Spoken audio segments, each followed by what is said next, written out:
Okay, we're going to get started. Today is Tuesday, September 5th, 2023. This is the City Council's regular meeting. I am calling it to order. Notice is given to the members of the City Council and to the general public that at this regular meeting, the City Council may vote to go into executive session, which will not be open to the public, for discussion and consultation with the city's attorneys for legal advice on any item listed on the following agenda. Can I have roll call? Mayor Daggett. Here. Vice Mayor Aslan. Present. Councilmember Harris. Here. Councilmember House. Here. Councilmember Matthews. Here. Councilmember McCarthy. I'm here. Councilmember Sweet. Here. Vice Mayor, would you lead us in the Pledge of Allegiance? Thank you. Please stand.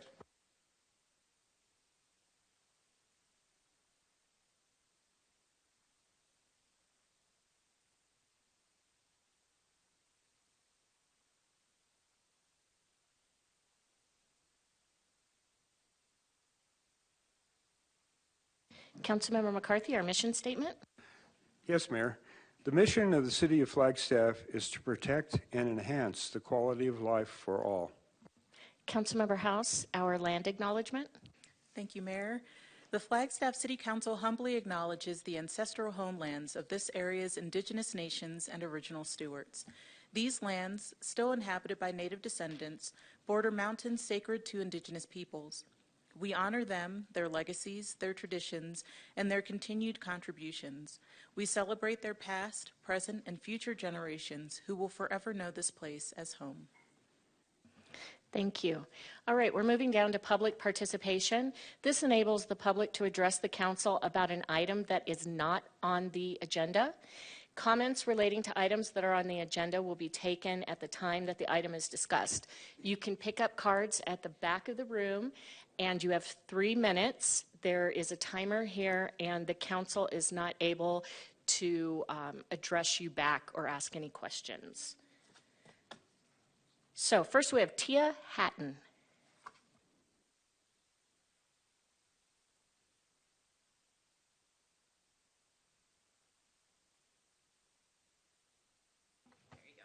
All right. Hi, Mayor, Vice Mayor, and City Council. My name is Tia Hatton, and I'm a Sustainability Coordinator with the City. In my role, I am also the staff liaison to the Sustainability Commission. I began with the City in May, so it's great to meet those of you who I haven't yet. This is a brief informational update on the Neighborhood Sustainability Grant Program. The City of Flagstaff Sustainability Office and Sustainability Commission are pleased to announce that the annual application period for the Neighborhood Sustainability Grant Program is open now through September 30th. This year, the grant program, which is funded through the environmental management fee, has a total of $75,000. Applicants are eligible for awards up to $7,500 towards their community sustainability projects in the areas of food, waste, climate action, resilience, building energy, transportation, and public health. Right now, I have a short video to share with you about the grant program. Are you in need of funding for that amazing sustainability project you have in mind? The City of Flagstaff Sustainability Commission and the Sustainability Office invite local organizations, individuals, and businesses to apply for a neighborhood sustainability grant. Awards up to $7,500 are available for community sustainability projects that fall into the following categories: food, waste, climate action, transportation, resilience, building energy, and public health. The application period for this grant is from September 1st to the 30th, 2023. The grant guidelines, application materials, and project ideas can be found on our website. We're very excited to see your community sustainability projects come to life.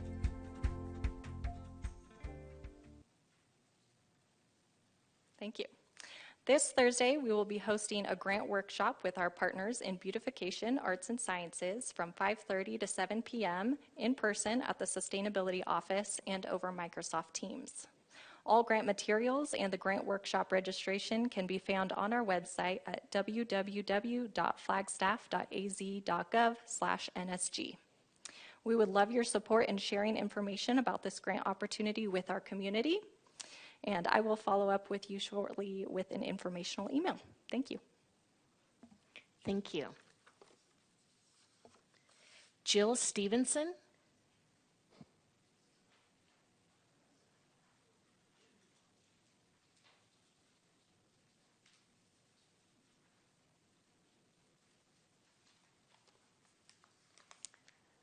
Mayor, Vice Mayor, and council members, I am delighted to hear what the Sustainability Department is working on. I think that's a real step in the right direction. And we just heard about the home energy retrofit program. I think that's another great thing that the city is doing, because we are in the midst of a climate emergency. And every decision you make should be based on that premise. Scientists are telling us we need to wean ourselves from fossil fuels as quickly as possible.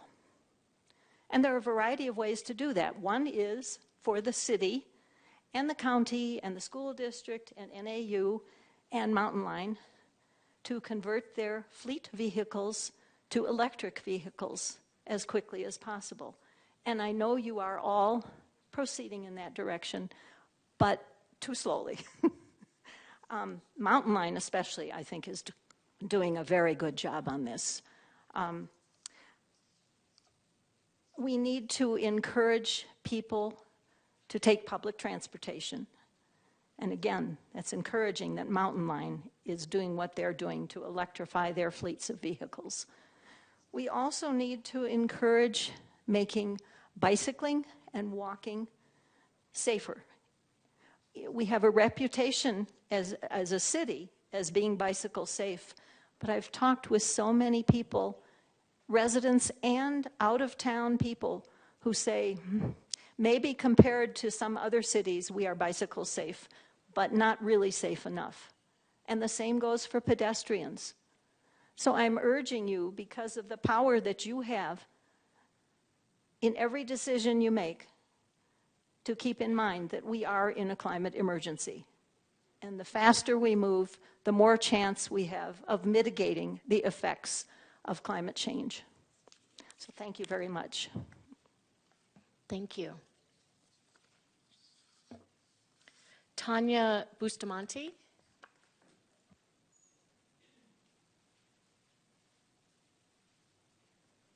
Good afternoon. I'm Tanya Bustamante. Thank you for having me. This is the first time I've done this on a whim. I was just walking through, so thank you for having me, Mayor and Vice Mayor. So I am from Mothers Against Drunk Driving, and I'm here to just give a quick intro to us. We are now here in Flagstaff, thanks to the Governor of Highway Safety Office for granting us a full-time position here in Flagstaff. That will be attending different public forums, such as this, and working with PDs here in a higher scale, and also with the high schools is one of our main focuses, educating them on underage drinking, fentanyl use, marijuana, and distracted driving with new drivers out there. Also, we want to educate the freshmen, incoming freshmen at NAU. I think that's very important. And we also offer victim services free of charge. All of this is amongst other things that we do here at MAD. So this is just a quick intro again, and wanted to make sure that you guys were aware that we're here. Ethan Quinn will be the point person and the full-time person here at in Flagstaff. What we ask of you is just your support.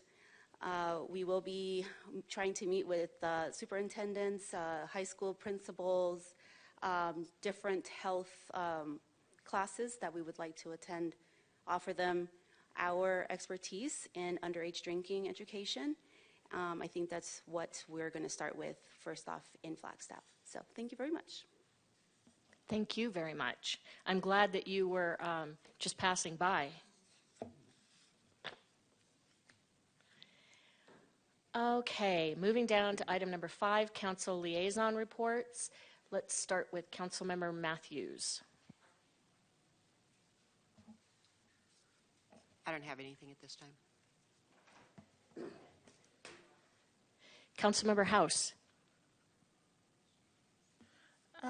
Nothing from my commissions, but I will share that, last week, many of us were able to attend the Lee Conference, and the sessions that I attended primarily focused on housing and community engagement.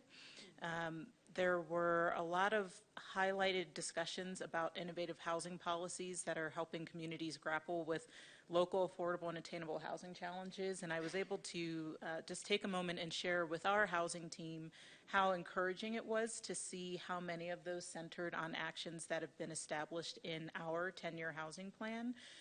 Knowing that we still have a long way to go in a lot of these efforts, it was still encouraging to see that we're on that right path and actually setting some of those initiatives. As well as I attended a couple sessions that had a lot of good information on cultural engagement and enhancing the cultural economy of communities by engaging and partnering with arts and cultural organizations. So that was a really interesting highlight of the conference this year, and I look forward to bringing some of that back for our community. Thank you. Councilmember Harris.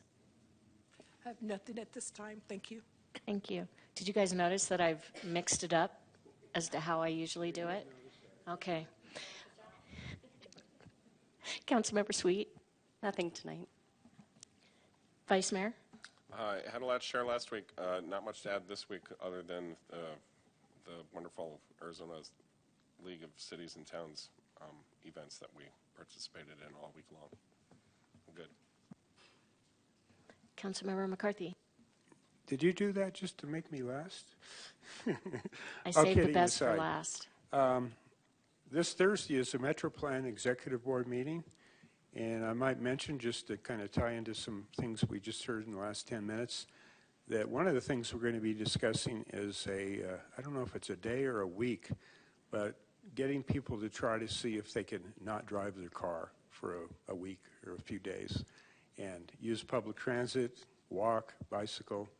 And that's kind of an interesting thing that ties into what a lot of people are interested in. Thank you. Thank you. And I, too, gave a lengthy update last week, so I have nothing. So let's move down to appointments. Let's see who is first. Councilmember House. We are making 4 appointments to the Commission on Inclusion and Adaptive Living, and all terms expire March 2026. Thank you, Mayor. First of all, just wanted to express gratitude to those who applied. And it was very clear that all 4 of the applicants this time around have a clear valuing of inclusiveness in our community. I was particularly compelled by the work of my appointee and encourage the rest of council to take a look at the Welcome Here organization that's doing work here in Flagstaff. They have a strong focus on inclusivity and access for all in our community, which is definitely a worthwhile conversation for us to continue engaging in. So with that, I would like to nominate Susan Purrington to an appointment term expiring March 2026. Thank you. Do we have a second? I'll second. Any discussion? All those in favor? Aye. Aye. Aye. Any opposed? Thank you. Councilmember Harris.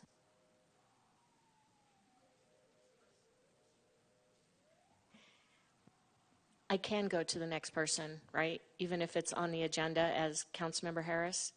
That is completely up to you and Councilmember Harris. If she wants to defer, you bet. All right. Let's go to Councilmember Sweet. Thank you, Mayor. I would like to nominate Keith Becker to a term expiring March 2026. Second. Any discussion? All those in favor? Aye. Aye. Any opposed? All right. And next up is me. So I will nominate Michelle Eisenberg for a term expiring March 2026. Second. Any discussion? All those in favor? Aye. Aye. Aye. Any opposed? All right.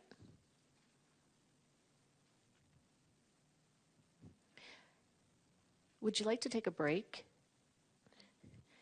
Let's take a let's take a 5-minute break.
We are getting started again. We are still on item number 6A. We have one more appointment to make to the Commission on Inclusion and Adaptive Living, and I believe that Councilmember Harris has a nomination. Yes, I do, and I just want to apologize to everyone about that. So I would like to nominate Russell Randall for a term ending, which year did you say? March 2026. Second. Any discussion? All those in favor? Aye. Aye. Aye. Any opposed? Okay. So moving down to consent items. So all matters under the consent agenda are considered by the City Council to be routine and will be enacted by one motion approving the recommendations listed on the agenda. Unless otherwise indicated, expenditures approved by Council are budgeted items. So we have items A through H. Are there any items that a council member would like to pull out and discuss separately? All right. Yes. I didn't want to pull it, but I did want to just highlight item F, just because it's apropos to what we're talking about tonight with the update on the 10-year housing plan, and just note for the community that it's providing over $900,000 in ARPA funding for housing assistance projects that include starter homes, homeless outreach, housing sustainability, or housing stability, and eviction prevention programming. Thanks. Thanks for doing that. All right, can I have a motion? Mayor, I move to approve all of the consent items, items 7A through H. Do you have a second? I'll second. Any discussion? All those in favor? Aye. Aye. Aye. Any opposed? All right. Moving down to item 8A. This is a public hearing item, and there is no action this evening, only a public hearing. So I am going to open the public hearing, and I do not believe that we have any or do we have a presentation from staff? Okay, and then if there's any public comment after that, we will take it. And then if council members have any questions that they need answered, we can do that as well. Hello and welcome. Hello. Thank you for having me.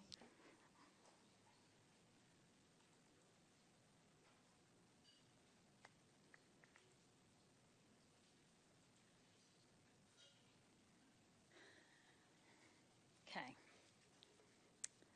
Good afternoon. Alexandra Pucciarelli, current planning manager. So I'm here today to talk about the Live Timber Sky annexation. This is a required public hearing to meet state statute, and we're going to just be focusing on the annexation. You'll get to see me again next week for a work session, the following week for the first read of the ordinance for the annexation and a rezoning, and then 2 weeks later, you'll get to see me again for the second read of those ordinances, as well as the plan is a resolution for a development agreement. So we'll start tonight nice and easy on the annexation. So Vintage Partners and Live Communities are requesting to annex approximately 1.82 acres. This is located at the corner of Woody Mountain and West 66. At the same time, concurrently, they're requesting a rezoning of the entire parcel. Only a corner of it is actually in the county. Here you can see that project site. To the north of this is our public works yard. To the west is the Timber Sky subdivision. To the south, Sky Cottages that somewhat recently came in for a rezoning. And kind of to the southeast is the Presidio development. So here I outlined the parcel in question in red, and then I drew this blue line, which indicates the county area. So you could see it kind of wraps around the public works yard and kind of hangs down and hits this little corner, which is zoned G. I'm pointing at this, sorry. Can you all, there. So that little corner is zoned general under the county. So this is the area that we're requesting to annex in to make that parcel whole. I went ahead and included some information about the development. That's not really a consideration so much when we're annexing, but just for your information and any questions, information for the public. So they will be requesting once, if this gets annexed, it'll come in under our rural residential zoning. And then they'll have to do a rezoning request to rezone the entire parcel to high-density residential with that resource protection overlay. Their intent is to develop multifamily residential and then associated parking and amenities for that development. Could you speak briefly to, so many parcels within the city limits are rural residential, and according to our, all the planning that the city has done with the residents of Flagstaff, that is not a desirable zone to have in the city limits. Are you able to even speak to that briefly? I'm willing to give it a shot. So rural residential is a very low density zone. Previously, I believe it was referred to as like the holding zone. It was the idea that you would bring in more rural property from the county, designated as rural residential, with the idea of eventually rezoning it to something with more potential, more density. So rural residential, I believe, has a density range of like 1 unit per acre. So if we're going through the trouble of providing city infrastructure, water, sewer, it makes a lot more sense and a lot more efficiency to have a greater density than that 1 unit an acre. Okay. So this talks a little bit about that proposed density. So in comparison to what we just talked about, that 1 unit an acre, the high density residential would allow between 10 to 29 units an acre. So a big difference there. I don't want to get too much into this because we'll talk about the rezoning in the future. But this development is proposing 214 units, and that gets us a density of about 16.45 units an acre. Just for your information, I broke out the unit types. These are very traditional unit styles, 1, 2, and 3 bedroom, not this ratio of 1 bedroom per bathroom, a lot more sort of what I consider traditional household type design. The site plan review was approved by staff on June 30th of this year, subject to that direct to ordinance rezoning. I've included some proposed floor plans just so you could see the types of buildings they're proposing. This is a 3-story building. It includes garages on the bottom floor and 24 units. I went ahead and highlighted them in red on that small sort of plan over there on the right. This is the elevation of that. So very kind of traditional Flagstaff look of the pitched roofs, the stone veneer, the sidings. This is another building type. It's just a smaller version of what we saw before. 3 stories, only 12 units. These elevations. And then building type 3 has a garages on the first floor and units on the second. There's 5 of these over on the west edge of this. And that's what they look like. So the annexation request is to annex approximately 1.82 acres.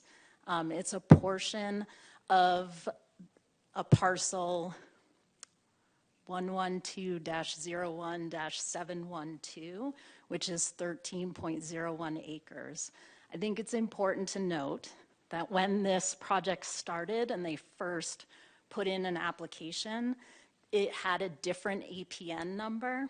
So prior to January of this year, it had this 019B APN number. So you will notice inconsistencies throughout the attachments and the reports because in the beginning we were dealing with one APN, it switched halfway, and I just need to go through and consistently make sure we're all talking about the same APN. So if you have any questions about, are we talking about the same? Yes, we're talking about the same piece of land, the same request. It's just that switch in the APN. So when we're looking at annexations, we have required findings, and they have to do with compliance with state statute, compliance with our regional plan, as well as compliance with our impact analyses that we do. So finding number 1 is conformance with Arizona state statute. It sets up criteria for what properties may be annexed, the required processes and procedures, and sets up that what zone that property would come into the city under.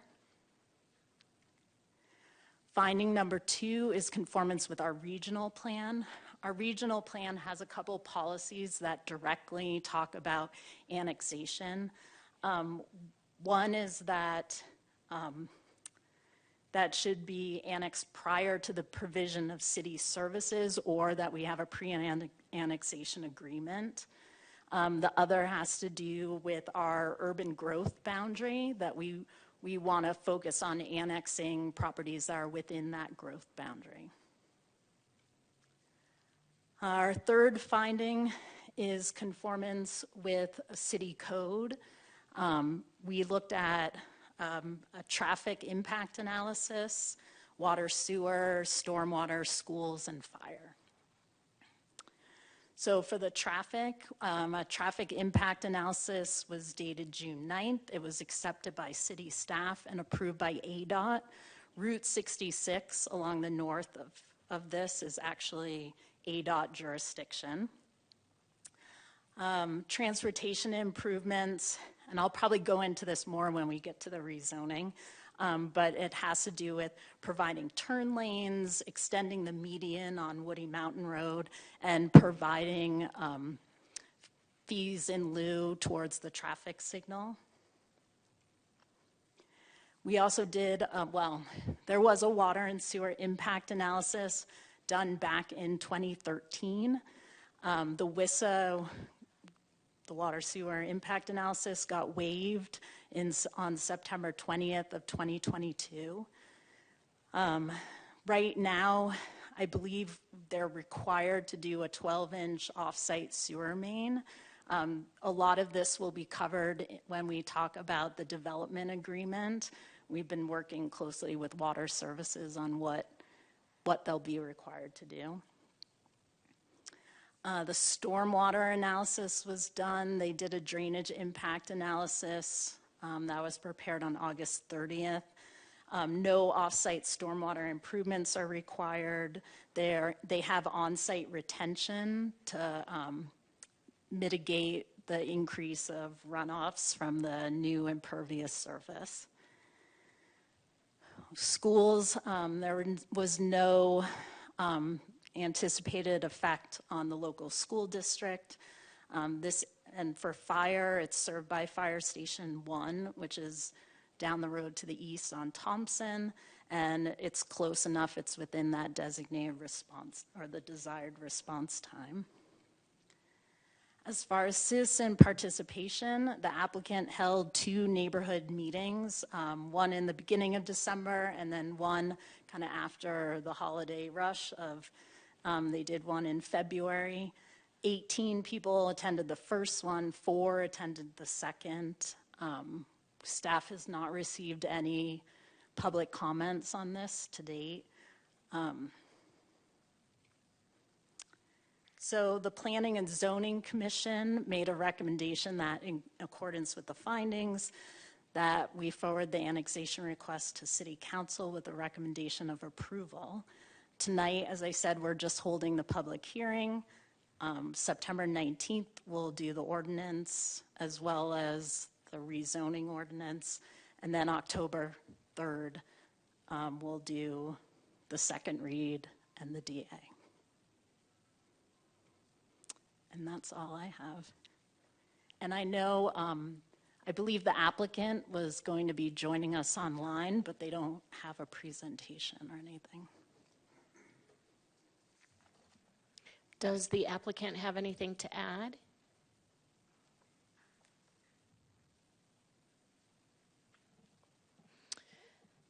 All right, and I don't see any public comment. And we've got some questions from council. And then if the applicant, if it turns out that the applicant does have something that he would like to add, we can take that after questions. So, Councilmember Matthews and Vice Mayor. Thank you, Mayor. Some of this is just to bring me up to speed on how this all works. But my first question is, why did we waive the WISA?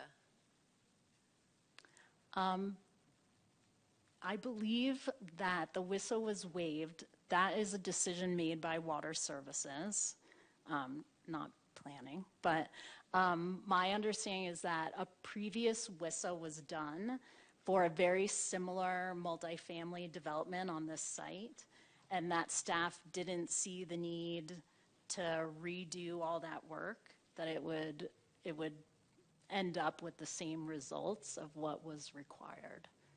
Keep in mind, this area too has seen a lot of development, so there's a lot of new pipes in the ground. So I think it was deemed unnecessary at the time to redo that. So my next question is there a population number that then changes the need to add another fire station? Because there's a lot of development down there. So is there a benchmark to once we get X amount of more houses, we'll have to add that? Is that a formula that's out there? I'm not sure. That would be a question for the fire department. My understanding is that they looked at this and that they determined it was not necessary at this time. But I mean, theoretically, I think there would have to be a point where it was determined we need more coverage. But I don't think that point's been reached. Okay, and then I've had a lot of community comments to me personally about the need for a light signal. And I'm told that because it's agendaq that they determine that. And I've struggled with our traffic impact study process. We're allowing these houses to be built. Already, people who live off that in that area feel that it's getting more and more dangerous to cross traffic to turn into their neighborhood. Can you just speak a little bit on that? Like, do we have any say in putting that traffic signal light in? So my understanding is that engineering staff, our traffic section, will work with applicants to determine the scope of any traffic analysis that's done. So they're basically looking at what is your project and how great is sort of the bubble of impact of it. And then that study is done. It is interesting, you know, Flagstaff gets to deal with agendaq quite a bit. You know, agendaq has jurisdiction right through the middle of town. And it is very much a numbers statistical view as opposed to like experiential. I think I deal with a lot of community members who their personal experience of sitting through multiple traffic lights or feeling frustrated and unable to make a left turn is very valid, but that tends to not have such a role in the traffic impact analyses, which can be a little frustrating. I know at like the neighborhood meetings, that was one of the biggest recurring comments that were made, was talking about the traffic light and wanting a traffic light. The developer has expressed, you know, I would love to just build it and put it in. But ADOT has determined it is not yet warranted. And I believe one of the analyses I saw, I thought, was putting it at approximately 2 years, but they'll reevaluate it on a regular basis to determine at what point it is warranted.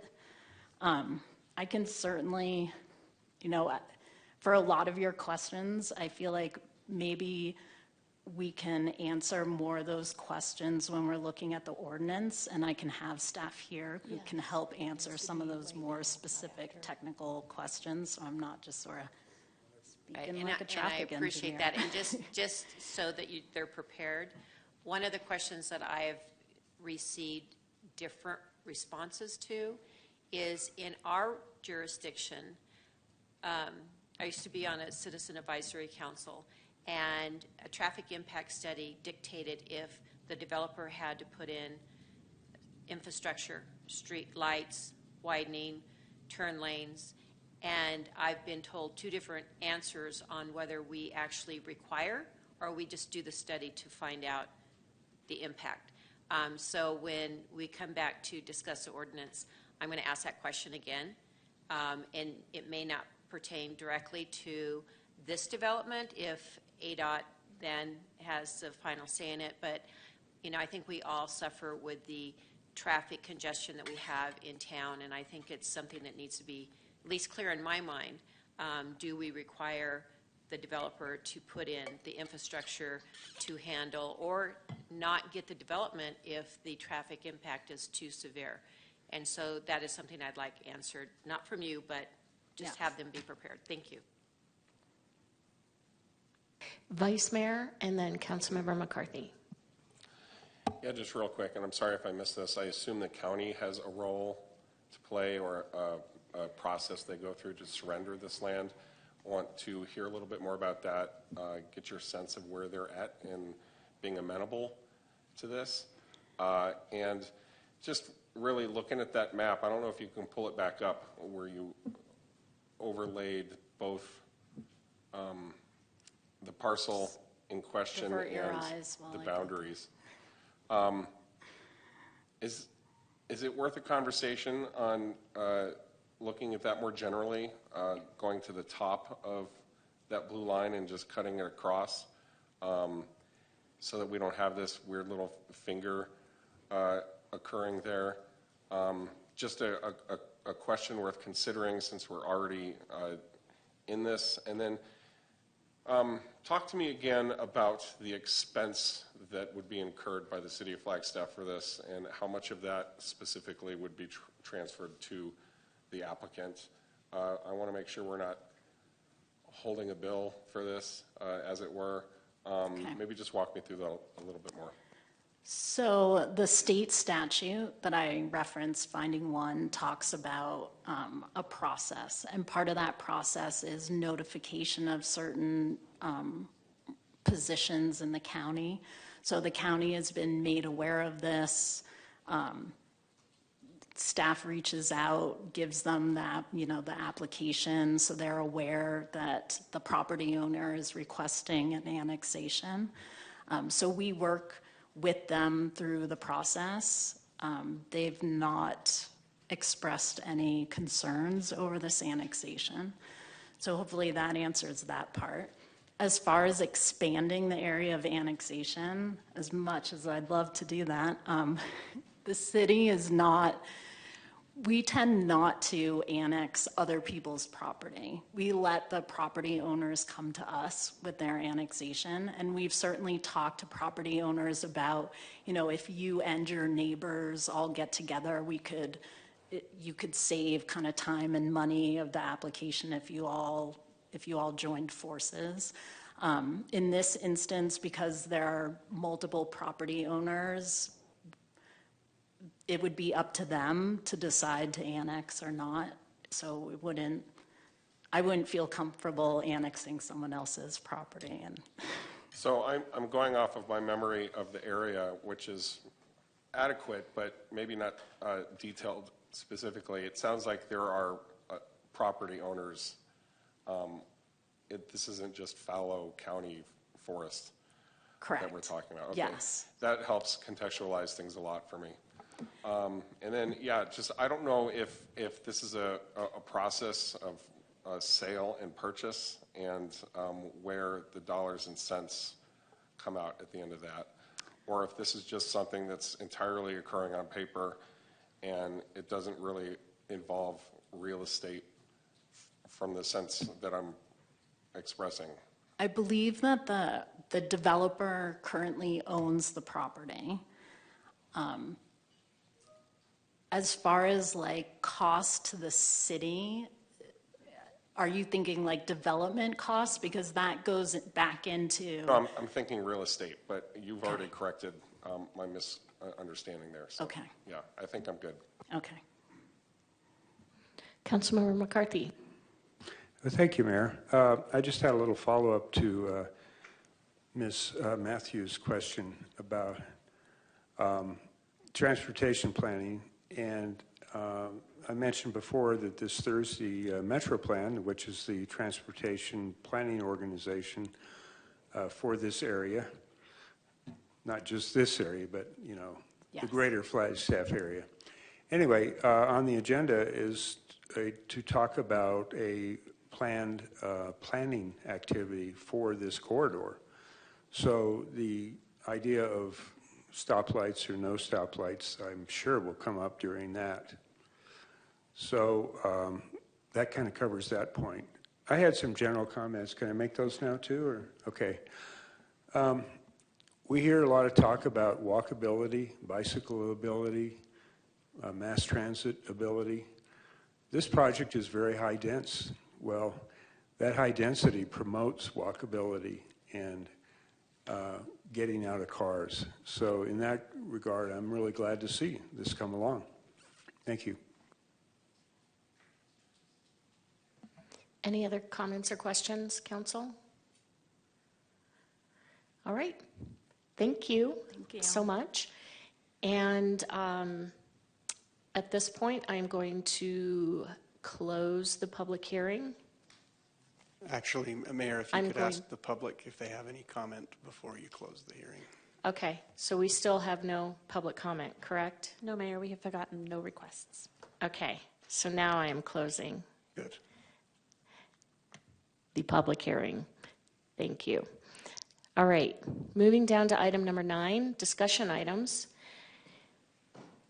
Item A is the introduction of a rate study team for the City of Flagstaff water, reclaimed water, and wastewater cost of service, rates, and fees study.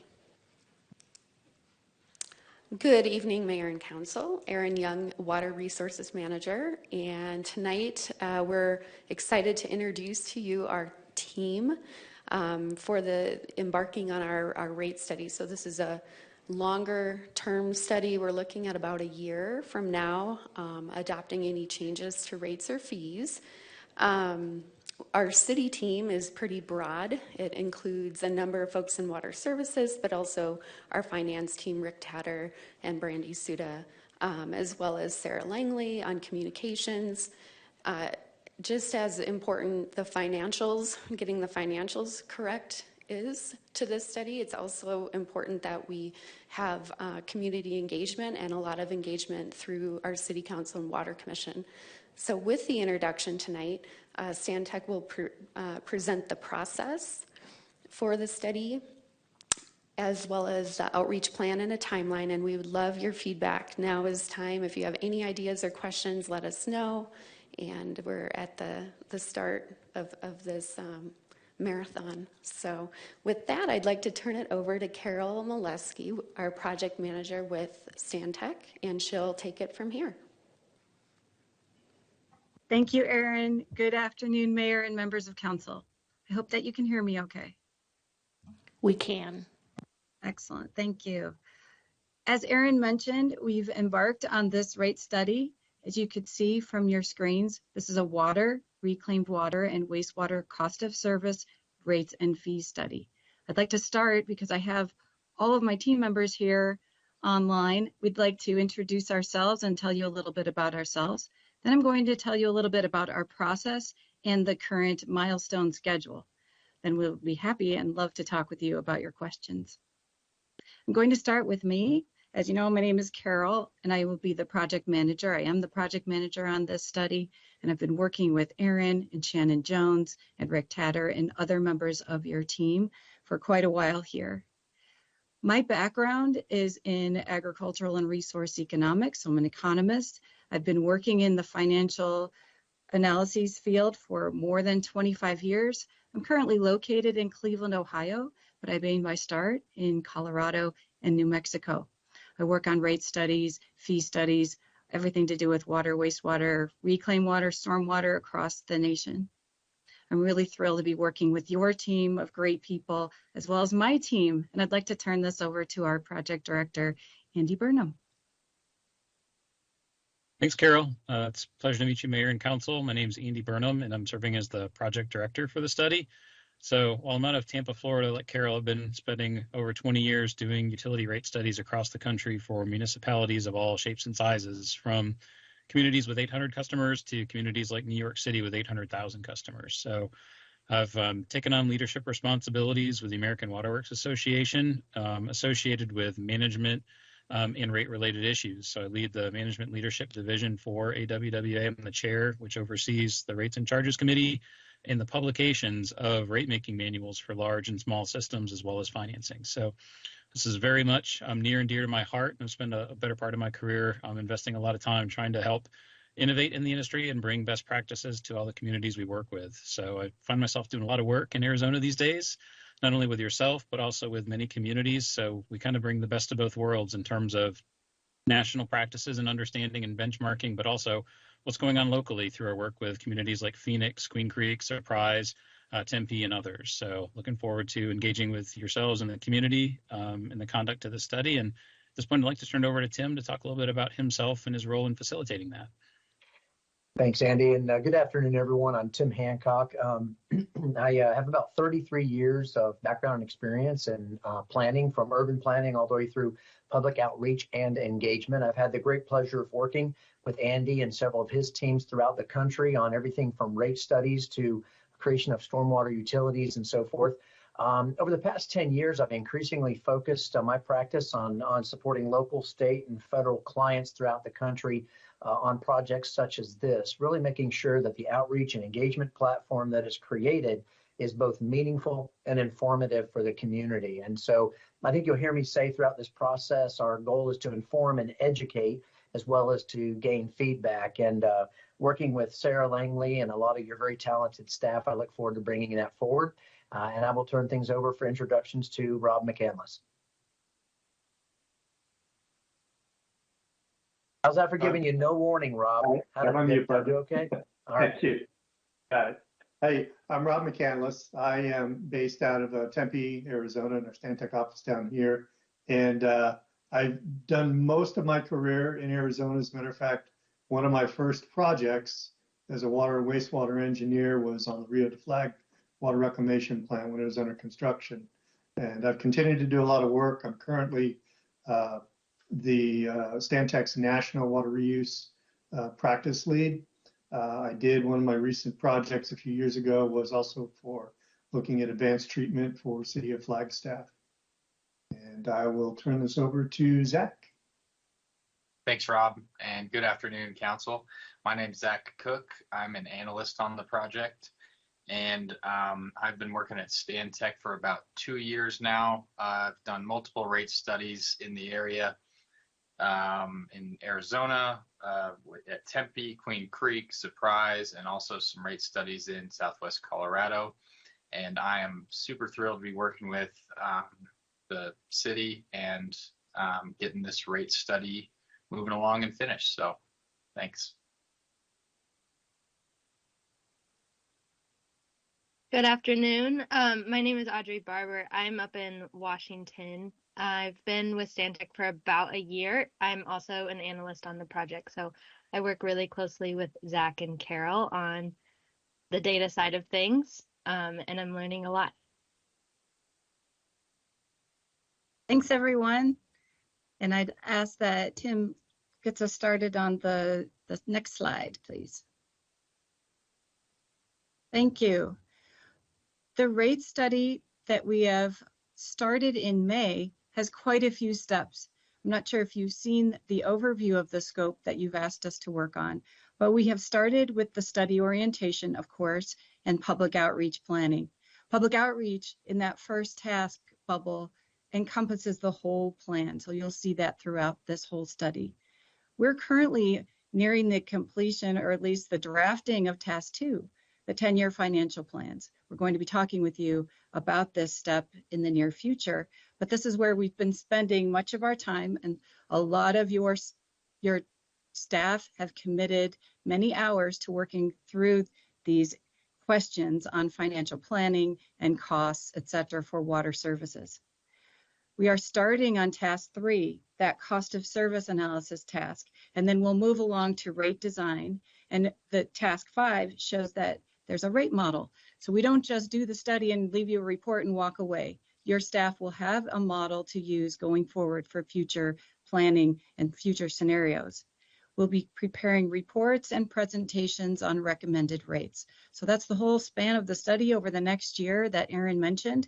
And I'd like to dig a little bit more into the details of this study. The rate study process answers 3 basic questions.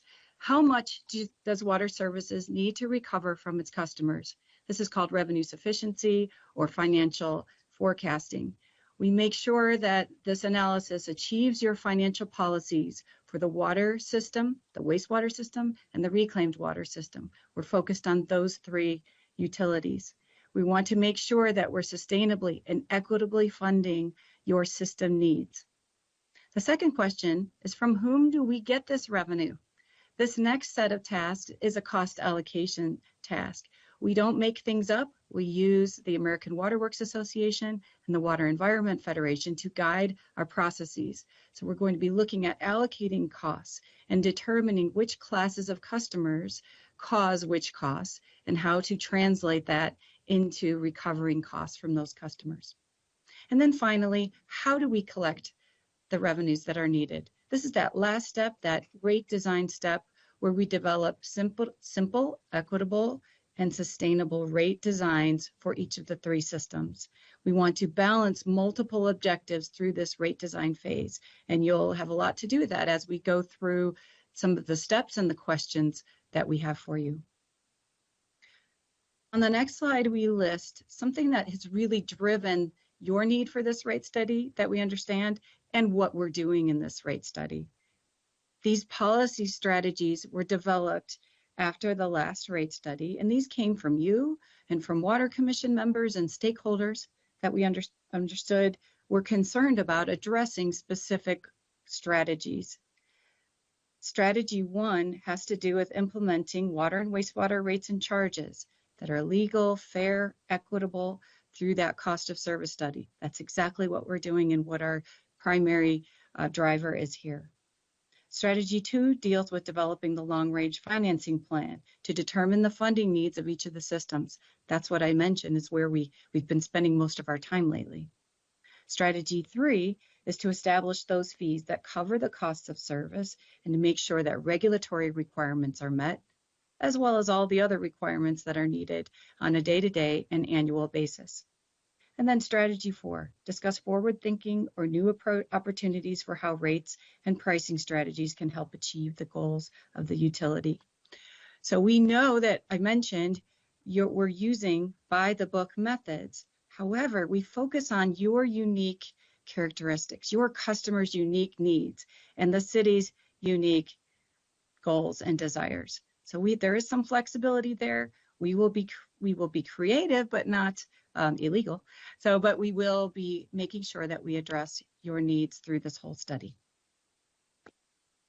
Looking forward, we're going to be talking with you frequently throughout this process. This schedule shows quite a few different steps. So we started at the top in May of this year. You'll see that there are some stretches of time where we're going to be meeting monthly. We'll be meeting monthly with updates to the Water Commission. We'll be meeting monthly with you to get your feedback, keep you updated on each of these tasks and each of the phases of these tasks. The orange areas represent public outreach and opportunities to gain stakeholder input.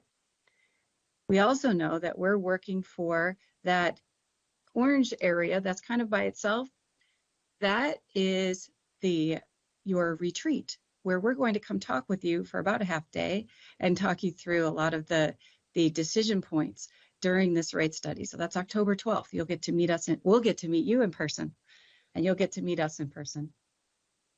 Then after the technical analysis is done, approximately around January of next year, we're going to be writing reports and conducting meetings with you to make sure that we are in line with your goals and needs over the remainder of the study, so that you could adopt or approve the rates that you're comfortable with and the approaches you're comfortable with and get them implemented by September of 2024.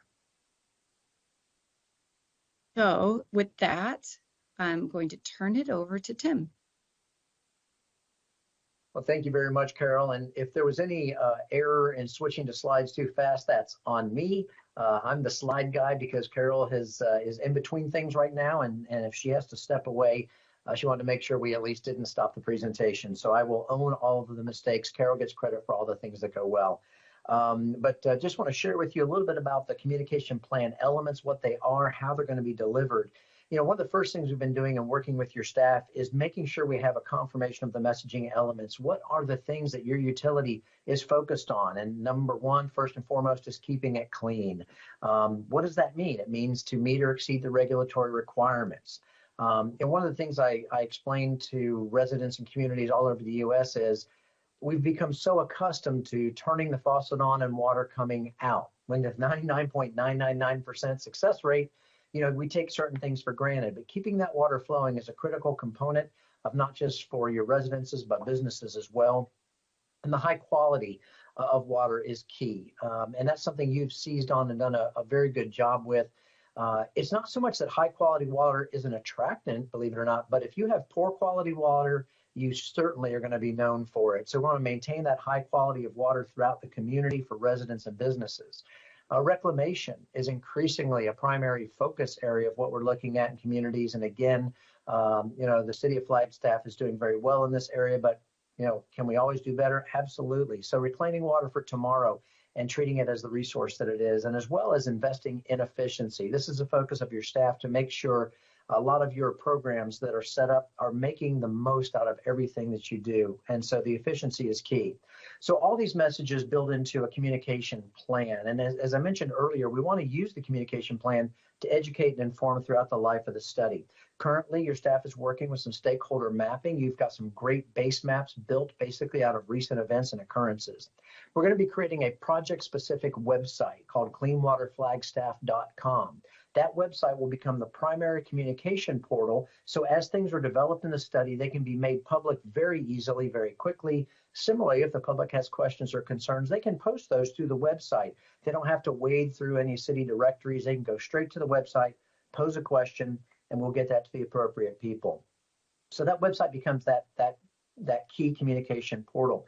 The other thing we have, and Carol hit on this, is the regular updates to Council and Water Commission, monthly, if not more frequent. And on top of that, we will have fact sheets, collateral materials, and we'll also be doing additional outreach meetings within the community. One of those is coming up this month. Your staff is holding small group roundtables within the community to gather information and input. And by the way, don't jump on that cleanwaterflagstaff.com address just yet. We've secured the domain name for you. We're in the process of working with your staff of building that website.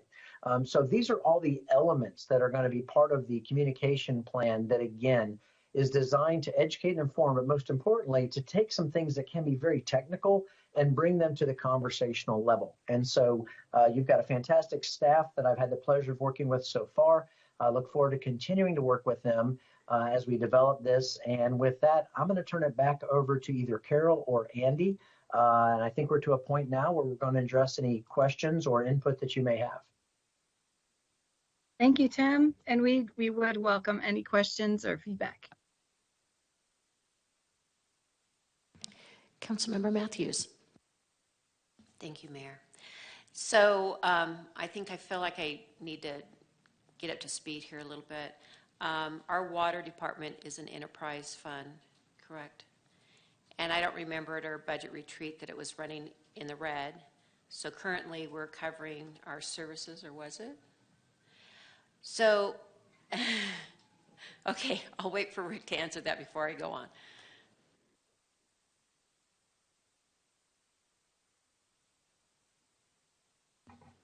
There we go. Hello, Mayor and Council. Rick Taylor, Management Service Director. We always bring forward a balanced budget. So they did have a balanced budget this year and a balanced 5-year plan. But there's a lot of things that they still need that aren't funded. And there's several things that are funded with one-time monies that are really operational costs that should be on an ongoing basis. So they are having revenue strains to the operating expenses they have currently. Does that answer your question? Yes, kind of. I just, right now with cost of living up here and inflation and, I'm kind of, I just feel like, we could have a big wish list and these are all the things we could just really do wonderful if we had all this stuff. And how much of it is critical, and are we going to pass that on to the rate, payers? I just try to be sensitive to that because we've increased some rates on some other stuff and we're just really pricing people out of our city, and I've got some major concerns about the end result. I know is going to be increase the rates. And maybe it's absolutely necessary to keep the quality of water and what we need to do, but I'm just wondering how we determine what's really necessary and what's a big wish list that, if we could just afford it and had all the money in the world, how could we, pay for all this? So, I just wanted to put that out there, that I just feel a little uneasy about it. Okay, and I think that's what we're going to try and get out of this process. And I don't know if Carol wants to speak to it more, but we're going to bring you with some concepts and ideas of what rates could fund and what we can do and what we may not be able to do during this rate study. But it's always good at least to do the rate study to get in mind at where you're at with your services, your revenues that are being brought in. Whether council adopts the rates or recommendation, that's going to be up to you as a council sometime next late spring, early summer. So we'll have a balance of that conversation. Any other questions? Councilmember McCarthy. Well, thank you, Mayor. I might just casually mention that the last time this rate study was done, I was on the Water Commission, so I was right in the middle of this thing. And I distinctly remember that the consultant we had at the time and the city staff and the Water Commission and then eventually the council were all very involved in the interesting process. So Aaron, I'll ask you a question. I heard the phrase advanced treatment. At some point, we're going to have to address our chemicals that are in our drinking water, chemicals of emerging concern, especially in our reclaimed water, more than our drinking water. And I know other cities in Arizona have addressed this issue, but we have not yet. So, I mean, at some point, I think council's going to have a discussion about that issue with a lot of input and guidance from staff who are more knowledgeable about that issue. So could you comment on that? Thank you.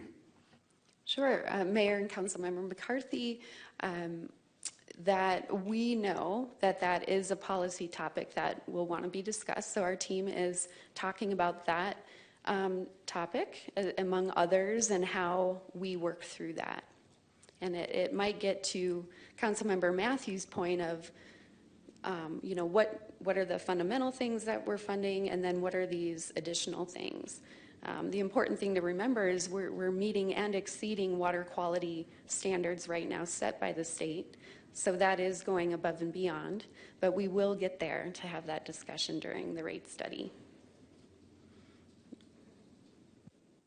Erin, can you speak briefly to the outreach that you're going to do? We know that the stormwater rate discussion, I think, felt like it, to some members of the community, it felt like they didn't know that it was being undertaken. So can you talk a little bit about that?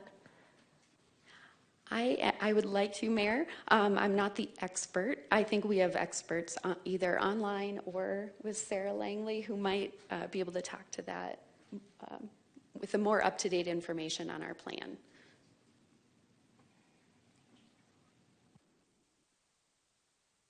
Hello, Tim Hancock again. I know Sarah's coming up and I don't want to preempt her, but Sarah, do you want to kind of kick things off and I'll fill in as needed?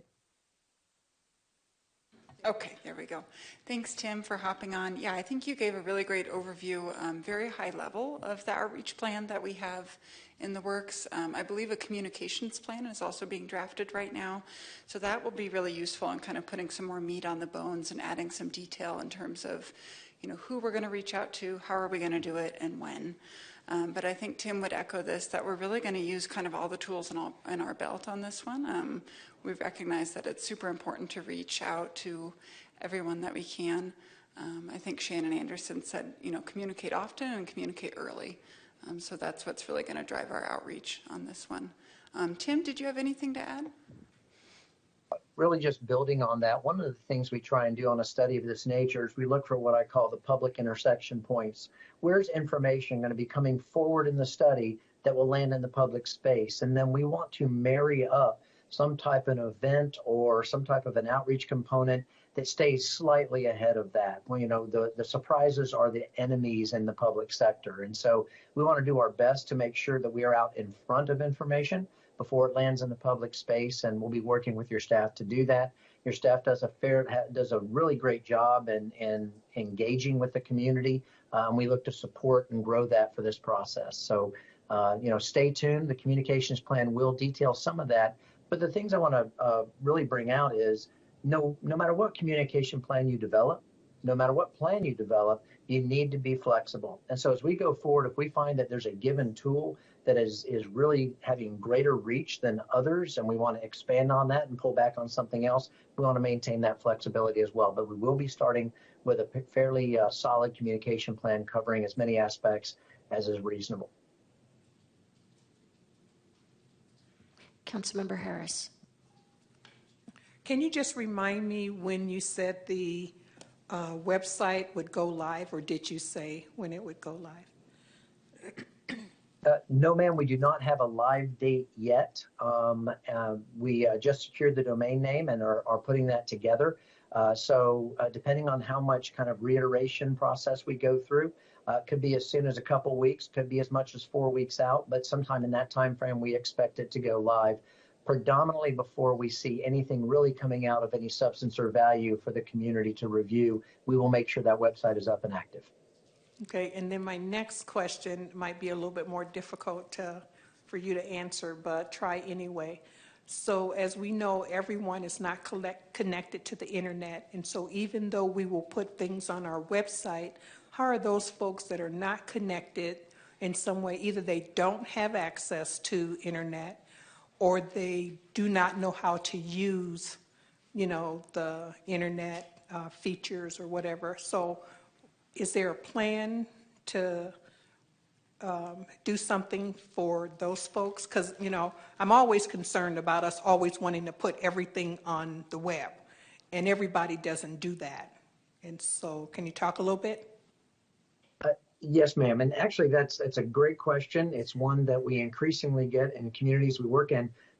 And so some of the things we look at are, for example, we want to look at the broadband saturation rate by areas within the city. And by gathering that information, we're many times able to find what we will call underserved areas that may not have as readily accessible internet capabilities as others. That's where we begin to target, for example, in-person meetings. We also want to locate those in-person meetings along either transit lines or in hub areas where it's easier to get to by folks that maybe have a little bit of a disadvantaged when it comes to transportation. So the communication plan isn't just about putting forth information on a variety of platforms. It's making sure that each of those platforms will speak to a different segment of the community that may find difficulty reaching it otherwise. So yes, ma'am, we will put that forward in the communication plan. And then, like I said, we are always open to adjustments. If we find that there's a part of the community that just isn't really showing up or doesn't seem to be, connecting, we can tailor and shift as needed. I hope that at least addressed your question from a high level. Thank you. Any other questions or comments, council? All right. Thank you so much, and we look forward to very regular updates. Thank you, Mayor and Council, and thank you, Stantec, and we'll move on. See you soon. All right, thank you. Okay, before we move on to item number 9B, we're going to take a 10-minute break.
Okay, we are ready to get started back up.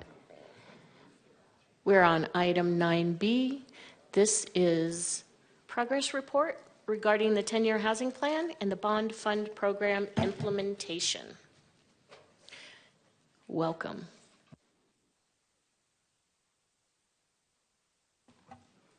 It has a red light now. Good afternoon, Mayor and Council. Sarah Dar, the pleasure of serving as a housing director for the city of Flagstaff. Today is actually the 23rd anniversary of me starting with the city of Flagstaff. It was the day after Labor Day, so it floats around. Might not be the actual day, but it was the Tuesday after Labor Day.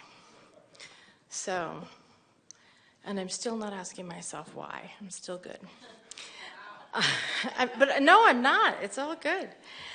With me today is Justina Costa, Assistant Housing Director, and on the far side is Jen Michelson, who's our Housing Planning Manager. If I don't have the details you need, I'm going to punt to the A-team sitting over here. So thank you for having us for this quick update and overview. We were last before you. We spent Valentine's Day with you, so just over 6 months ago, and since then we've made quite a bit of progress, which I would like to share with you on the 10-year plan update. We'll go over the bond programming update, a very quick funding administration update, and then some coming attractions. As a quick reminder, housing plan, 10-year housing plan, we did a 2022 progress report and an 18-month implementation plan, which takes us from January 2023 to June 2024. If you'll recall, this will be the only 18-month implementation plan. Next year we'll be in front of you in June with an annual implementation plan. So, super quick updates on 10-year housing plan. We have the following graphic on our website, which is being updated quarterly as we see progress in the number of residents impacted by housing programs, market rate units brought on, and affordable units created or preserved. These most recent updates were on August 14th, and go through June 30th. We do have some great staff who keep track of all of these numbers and sit down and make sure the metrics as we defined them in the implementation plans, et cetera, are the same metrics that we're using to report on an ongoing basis. So, overview of the strategies within that 18-month implementation plan. Hire an independent consultant to review city codes, processes, fees, et cetera. This is underway, Council. Thank you for approving a contract, I believe, on July 3rd with Dowell. It's a multidisciplinary team led by Michelle McNulty with staff from housing and sustainability, because those are the lenses that this code analysis and land availability and suitability is being conducted through. Additional staff from planning, engineering, and a NAPTA representative make up the core team working on this project and moving it forward. I believe there's an update for this one scheduled on Halloween. So it won't be scary. It will be exciting. So that one's underway. Create 5.3 was explore adding affordable housing as an allowed use in public facilities PF zone. This is also underway. Our fabulous Tiffany Antal, our code administrator, has incorporated this into a code amendment process that she has underway at this point in time. I believe it will go to the Housing Commission this fall, making its way through the various steps on its way to you. Create a dedicated team within Planning and Development Services, specifically for affordable housing projects. This one is completed. However, the process changed. There was a rechartering of IDS right after the 10-year plan was adopted. And some of that language has changed. We're keeping the stated goal the same so that we're able to create that transparency, but we were able to accomplish this through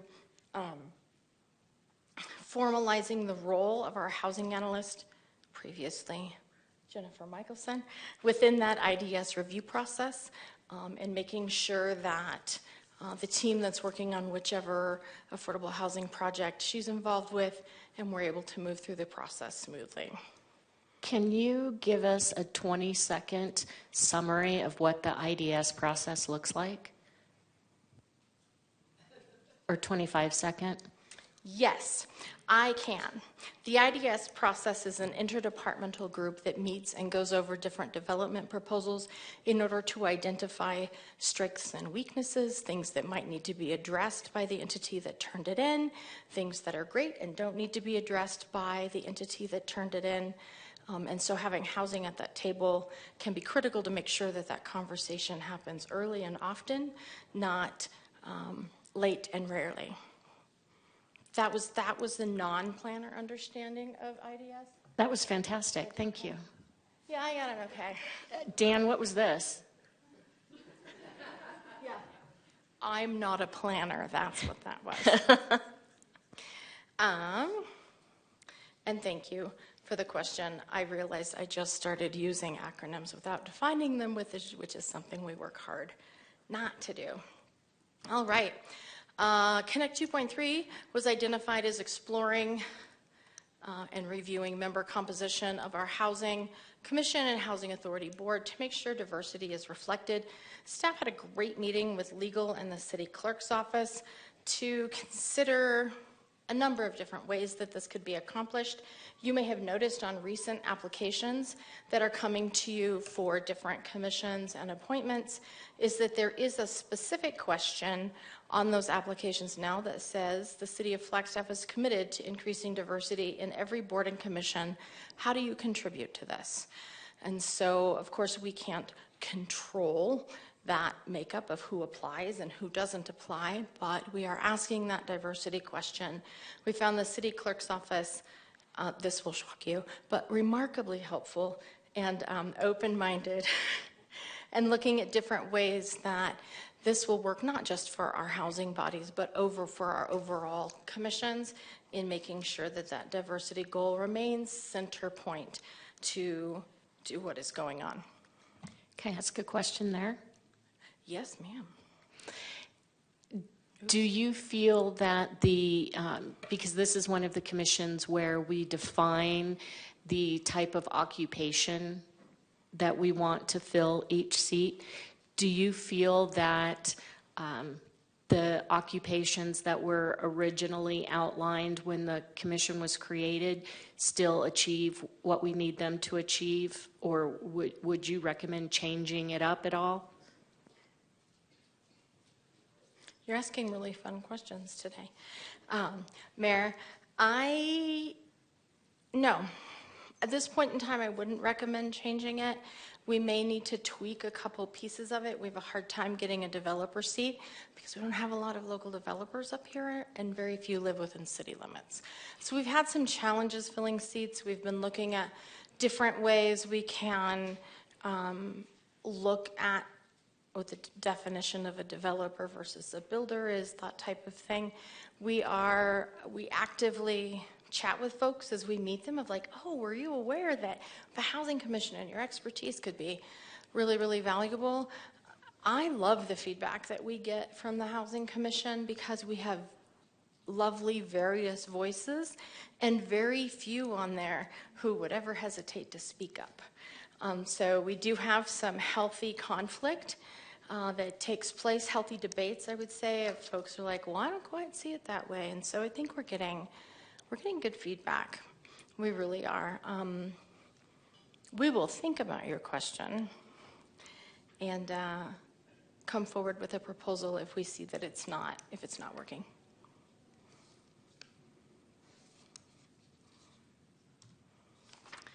All right, this slide is updated since I turned it in last week. We were to examine and update, if needed, the Flagstaff, our particular housing limited English proficiency plans. The one for the housing section, it said underway, nearly complete. I was told today I was wrong. It's always my favorite moments, and it's actually completed. We had public comment period ended 8/31. We had no public comments submitted. Since then, our staff has been trained. Adriana Fisher is the staff person who was in charge of this, and she was right on top of those dates. I believe I saw an email this afternoon to get it posted on the website. The Housing Authority limited English proficiency plan was completed earlier in the year, early spring and summer, and so those both are completed. Some of the ongoing strategies in that 18-month implementation plan: create a housing navigator or advocate positions. Our progress, our third year of one-time funding.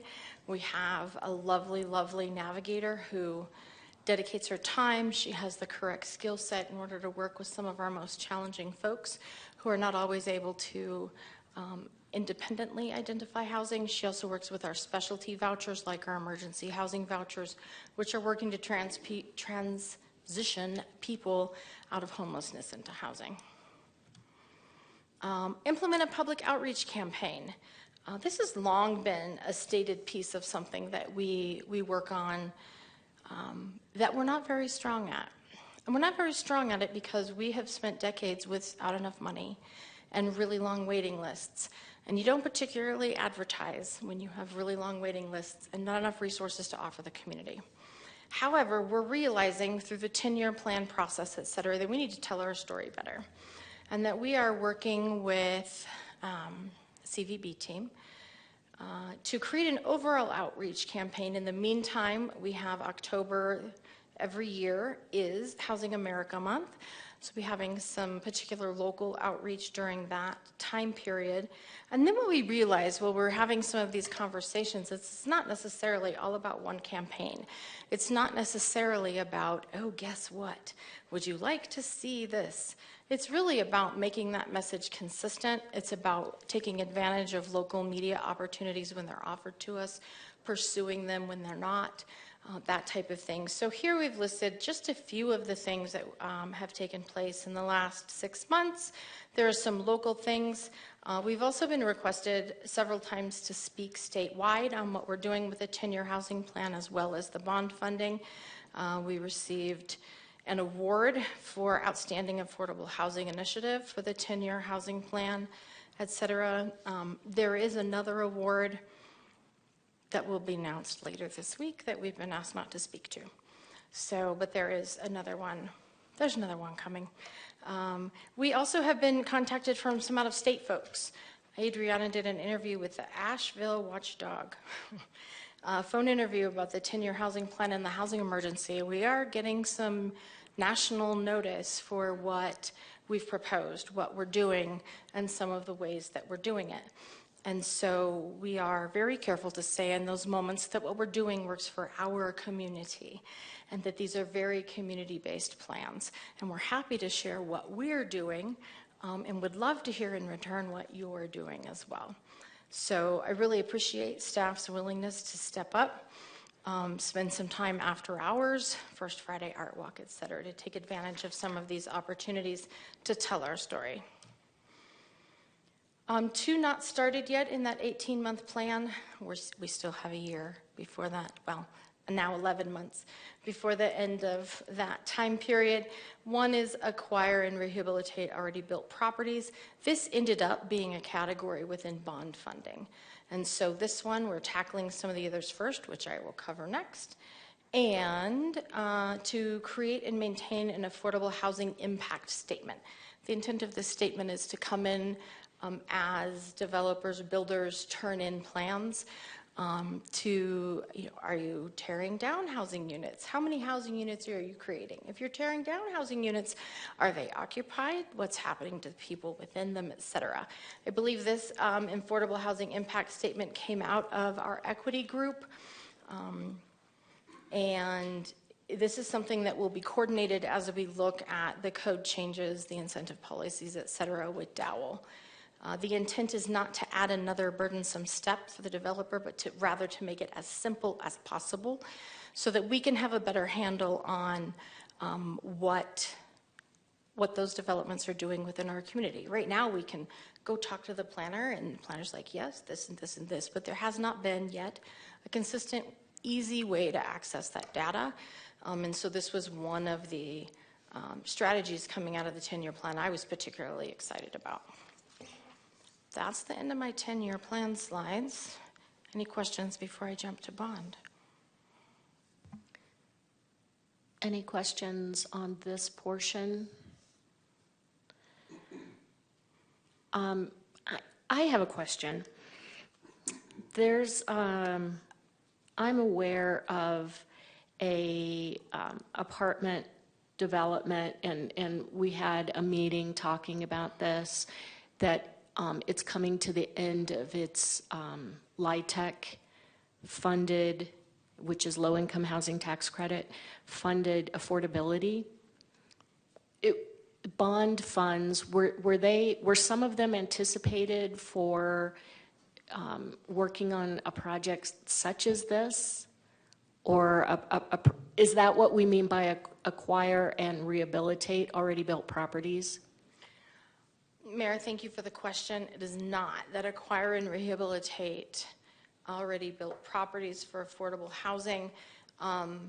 Well, it could fit within there, and the other conversations surrounding this was adaptive reuse. This is the first time in our community we are facing some of the tax credit properties rolling off of their affordability time period. There's a state process where the state publishes that these are for sale, essentially. They have to be offered for sale through an Arizona Department of Housing process for a year. The asking price for the two properties is $22.2 million. That's not a type of money we've ever had access to. And so, I mean, our entire bond program was $20 million.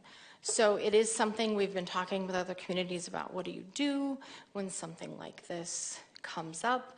Sometimes you see them purchased. Sometimes there's a developer that is interested in preserving the affordability, et cetera. These two developments were some of the first built in our community before we started, before my tenure, before we started asking for a 30-year commitment of buildings coming into our community via the LIHTC program. And also the state is now incentivizing a longer time period. The draft QAP, which is the application document for LIHTC, this year gives extra points if you go to 50 years. And so there is an unfortunate piece of some of these rolling off. We don't know who might buy them. We don't know if they will still maintain accepting Section 8 vouchers and providing reasonable rents. When we find out who's purchasing them, we will certainly meet with them, make them aware of our community needs, et cetera, and talk about any ways that they would be voluntarily willing to assist with our local market. The other piece is that often these complexes rolling off of their LIHTC completion are reaching the end of their useful life. Rental properties have a shorter useful life for multiple reasons, and we will often see them purchased and or we will not. So our research about other communities is we see them purchased and rehabilitated into safer, more stable properties within the community.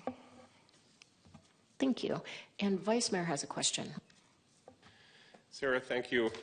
Looking forward to an ongoing conversation about all this, and thank you for all the hard work you and your team tirelessly put into what is really a critical conversation. I don't want to spend too much time on this, but I do think it's an appropriate place to just create some space and to keep it part of the conversation. We have two crises that are declared for the city of Flagstaff. That is housing and climate. And I think we're in a really good place internally in the city, where how we think about those two things and how we talk about them and how they're synergistic and how it's a non-competitive situation. I think out in the public, the narrative is a little bit more confusing and confused, and not picking on any particular person or conversation here, I've been hearing it a lot from a variety of different directions. And the conversation kind of gets whittled down to what I would consider, what I would characterize as this is at some level a zero-sum game. We have to rob Peter to pay Paul. It's a competitive thing, and I try to reject that narrative when I hear it cropping into the conversation, because I don't think it's, to the extent that it may even be accurate in specific details of each of our, how we're tackling our crises, I don't think it's helpful for the overall the causes that we have. Wanted to give you just a minute or two to speak about that as part of the strategy and that as part of the plan, how the city is shaping a narrative with the public that we're moving forward 100% best foot forward on both of these topics, and we don't want to get caught into a trap of arguing about which one is more important than the other, et cetera, et cetera. So keep your comments more specific to how this slides into the plan and action deliverables on that front. Mayor, Vice Mayor, I know you're not supposed to say good question, but really good question. We have a great working relationship with sustainability. That didn't happen by accident, it happened on purpose. And housing staff will likely roll their eyes when I say our goal is and, not or. There will be places where it is or, where one wins out, if you will, or one is more fitting for whatever the discussion is than the other. But our true agreed upon goal is that we feed each other, that they are symbiotic. Yes, there, the word just left my head. So that we can work together, we can accomplish the things, and we can accomplish them at the same time. We have been focused on figuring out some of our pieces. Sustainability was involved, and I say that with a smile because they were greatly involved in the creation of the 10-year housing plan. What happened after that as well is that the pieces that we had agreed upon working between the 2 and the 10-year housing plan were lifted and put into the climate action plan that was approved after the housing plan. And so we are working on common goals. One of those is that code analysis of what does it look like. We do not necessarily want competing incentives, because then we're having people choose and then maybe criticizing them for not doing the other. So we're working to take a comprehensive look at all of those things. In fact, we just had we're interviewing for staff, I'll mention in a minute, last Friday, and one of the questions was, a citizen comes up to you in a public meeting and says, how can the city have 2? And are they not competing? What would you say to the citizen? And so it was kind of fun to hear the answers. We had one really good answer. We had one answer where we're like, can you tell us a little more? So we are paying attention to it. I really appreciate you bringing it up, because the more times we are able to have that conversation in the community, that both of these things are addressable and that they are complementary to each other is great, while at the same time acknowledging that there are going to be times where they just are counterintuitive, and we're working to minimize those. However, we will get there at times. And I can't come up with examples because we don't know yet what they are. But something like reducing utility costs works for affordable housing, efficient utilities works for sustainability, et cetera. So we keep a regular conversation going with sustainability. Thank you, Sarah. I just wanted to carve out a little bit of space for that. I think we've given it the attention it deserves. And just to encourage you to keep that topic in the front on the planning level and the actionables and the deliverables as we're moving forward. We can't control what the community is saying or what the narratives are out there, but we can have a plan to correct and not correct, or correct might be too strong a word, but to redirect people's thinking and the narratives around how these things move forward in tandem. Thank you. Absolutely. Thank you for that opportunity. Councilmember Harris. Okay, so I'm going to ask you to think outside of the box a little bit. So we've been talking a lot about affordable housing. We've mostly been talking about building more housing, correct? We have a lot of housing in Flagstaff already. Not that it's all affordable, but we have a lot. We have a lot of rental properties in Flagstaff. So sometimes at night when I wake up and I can't sleep, I kind of think crazy thoughts. And I think, has anybody ever talked to all of the people who have rental property to really sit down and have a conversation about our cost of housing and how we have a housing emergency and that this is all of our problem, and if we all don't try and figure out how to solve it, all of us are going to suffer? So I don't know if that's even something that we could do, but we sometimes make the assumption that everybody knows that we have a housing emergency, you know, and that we have a plan, but sometimes people are just going on with their lives and they're not thinking that this has anything to do with me. So what do you say to that? I say that next time I would like everyone to submit their questions before we start. No, I'm kidding. Thank you so much. Mayor, Councilmember Harris, that has occurred to us. We do have a relationship with the Arizona Multi-Housing Association. They've been really busy legislatively in the past year, so we have not had as many sit-downs as I would like. We, our Section 8 staff, our housing voucher staff, talk to landlords every day and talk about this is what the voucher is worth and these are what our housing prices are and this is the struggle that people are facing. So we are doing on a more informal basis, on a regular basis, as people in our community work to find places to take those vouchers. There is a difficult part of that population for us to reach, and that is the onesies, twosies. Those are the, I own one rental property or two rental properties. There used to be a group called IROC, which was the Independent Renter, IRO, independent renters, independent landlords. The C is for a council. And we would be able to meet with them and have conversations with them. They have not been meeting for a number of years. So that conversation with the individual pieces, individual landlords has been harder. However, within the 10-year plan, you will see strategies talking about exploring a rental rehabilitation program, talking about additional landlord outreach, that type of thing. Those simply are not in the 18-month implementation plan, but I believe are slated for near future, especially some of those education pieces. So we will keep that in mind, hoping to calm your mind when you wake up in the middle of the night.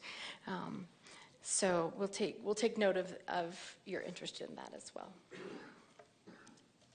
Councilmember McCarthy. Well, thank you, Mayor. My comments kind of tie into the Vice Mayor's comments. When I was reading the packet, I read that there's going to, I think it was the zoning laws they're going to look at to see if we can cut cost. Cost savings is the phrase they used, I believe. The point I want to make is that there's two kinds of cost savings. One is like, you know, the day you complete it and get your occupancy certificate. But the one that really makes more sense is the long-term cost. I'll just give you an example, and I've said this at council a few years ago.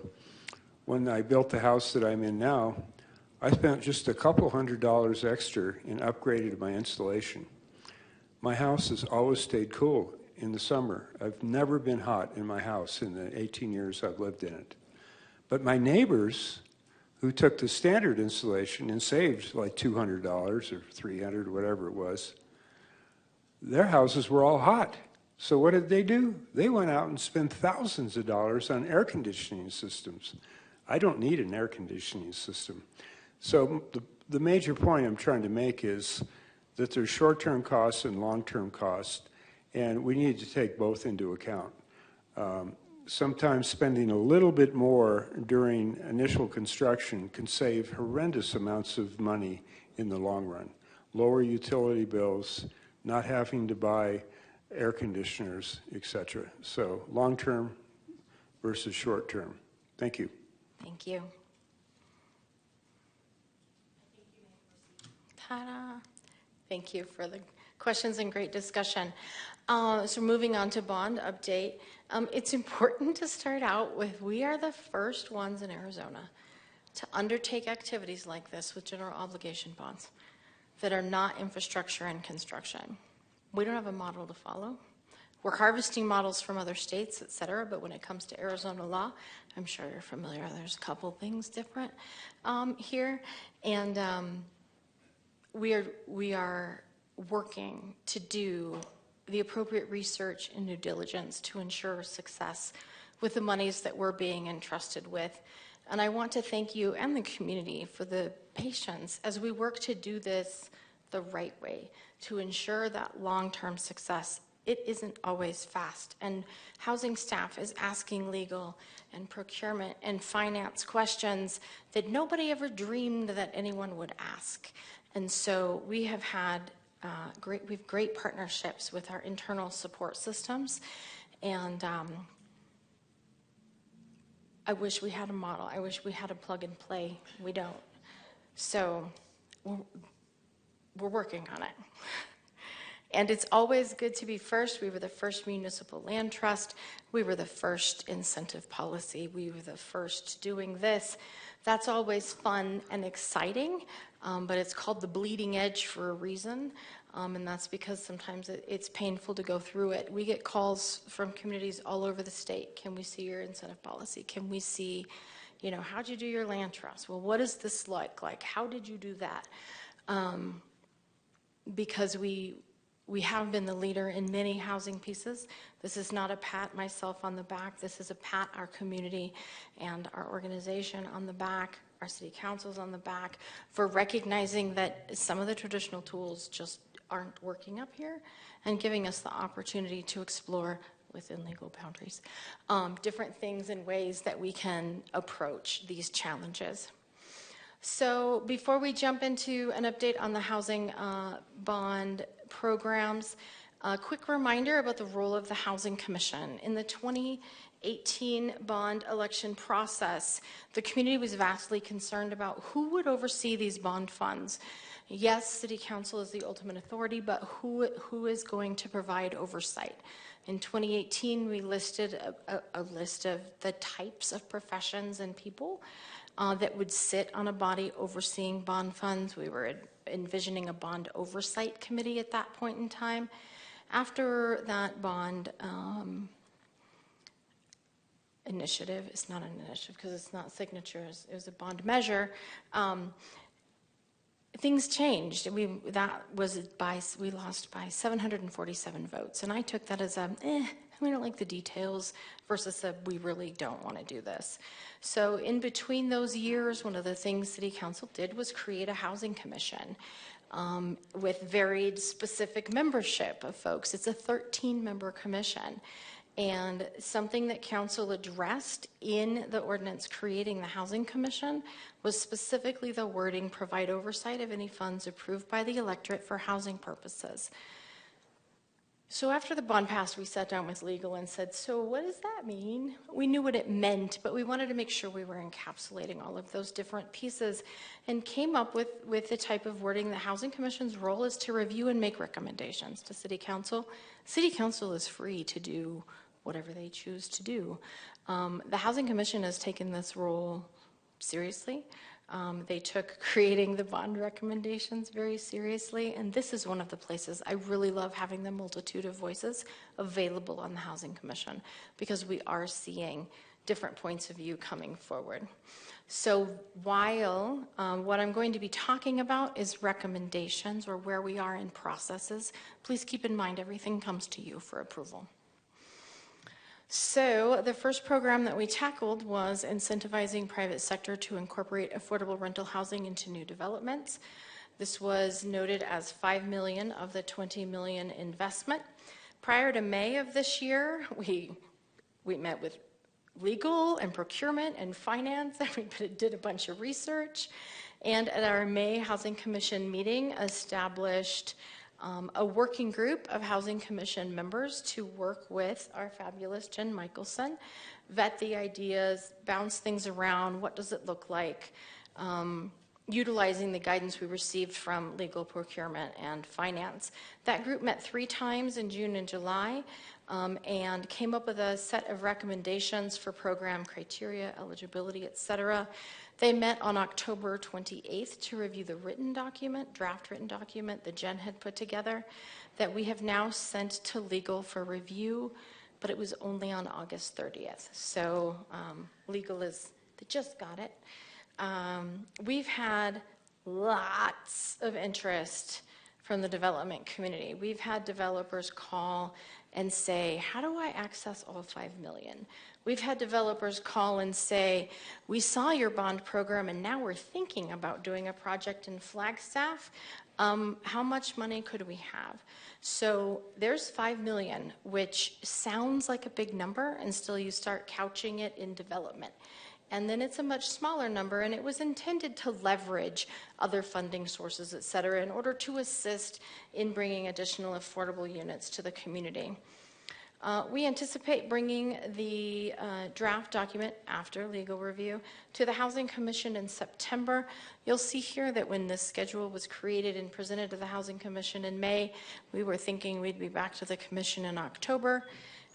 We think we are ahead of schedule, we think. I mean, barring legal telling us we're insane, which has happened, but I don't think this time it will. We will be in front of the Housing Commission in September. That puts us in front of you in October. We padded this schedule, Council, because we've never done this before, and if we missed the boat and we were getting meaningful feedback that needed to be incorporated, we wanted to have the time to do it. Right now, we're ahead of schedule.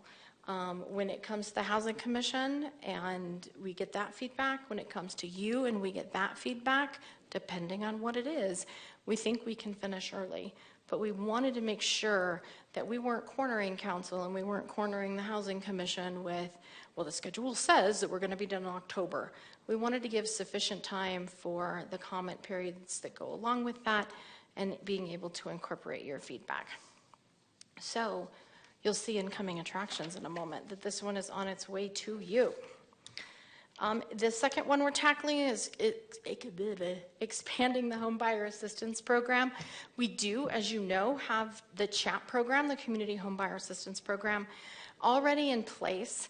The intent is to mirror what is successful in that program with the bond funding, but to create a separate program for the bond funds so that we are able to track accomplishments. We are able to figure things out with the bond funds. What we've learned with the CHAP program in the past 18 to 24 months is that our market conditions have changed quite a bit. And by market conditions, I mean looking at both interest rates, the changes in our area median income, the housing prices that continue to climb, et cetera. And we were not seeing the program being utilized in the way it was intended to or being as effective as we wanted it to be. It's intended to serve those also above 80% of area median income. What we're finding is the way that we had it set up, it was serving only those under 80% area median income because they had to have another funding source in order to make it work. So we did some number crunchings. We worked with our contracted provider with his housing solutions, came up with some different ways. Let's look at this, let's look at that. We've been working with legal. We are scheduled for an executive session with you on September 26th. Why am I talking about general funds? I'm talking about general funds because there's some money left in that contract. And our intent is to test the parameters with those general funds and see if we're hitting the mark before we introduce bond funds to it, where we know there's a much higher degree of community accountability and folks watching. We don't want to get it wrong. We don't want to create a housing bond down payment program and then come back in 6 months and be like, well, we'd really like to adjust this. We saw this really as an opportunity to create a platform where we can try out some of these new dynamics and then launch a bond program that is set up for success.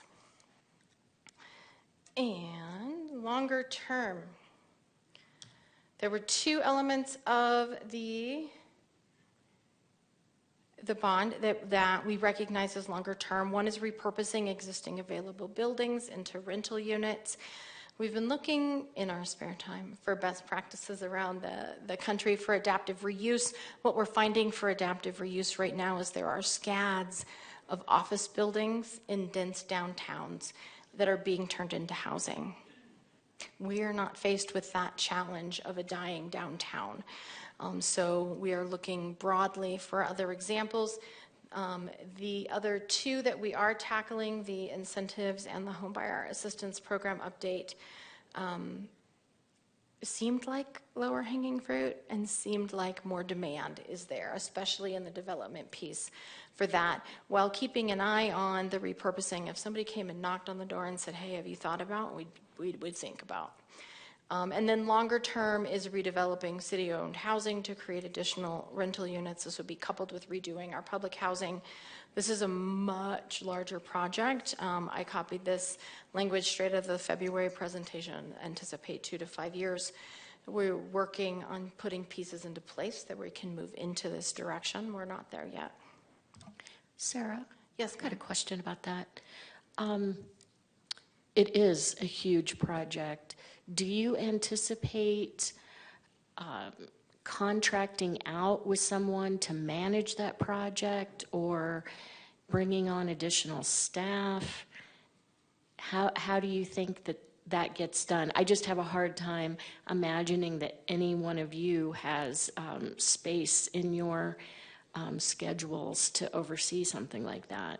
Thank you, Mayor. Actually, schedules and or brains at this point in time. And yes, most communities accomplish this in partnership with a private developer, sometimes a financial analyst not that our finance staff is not fabulously skilled and they work very well, but this is a whole different game.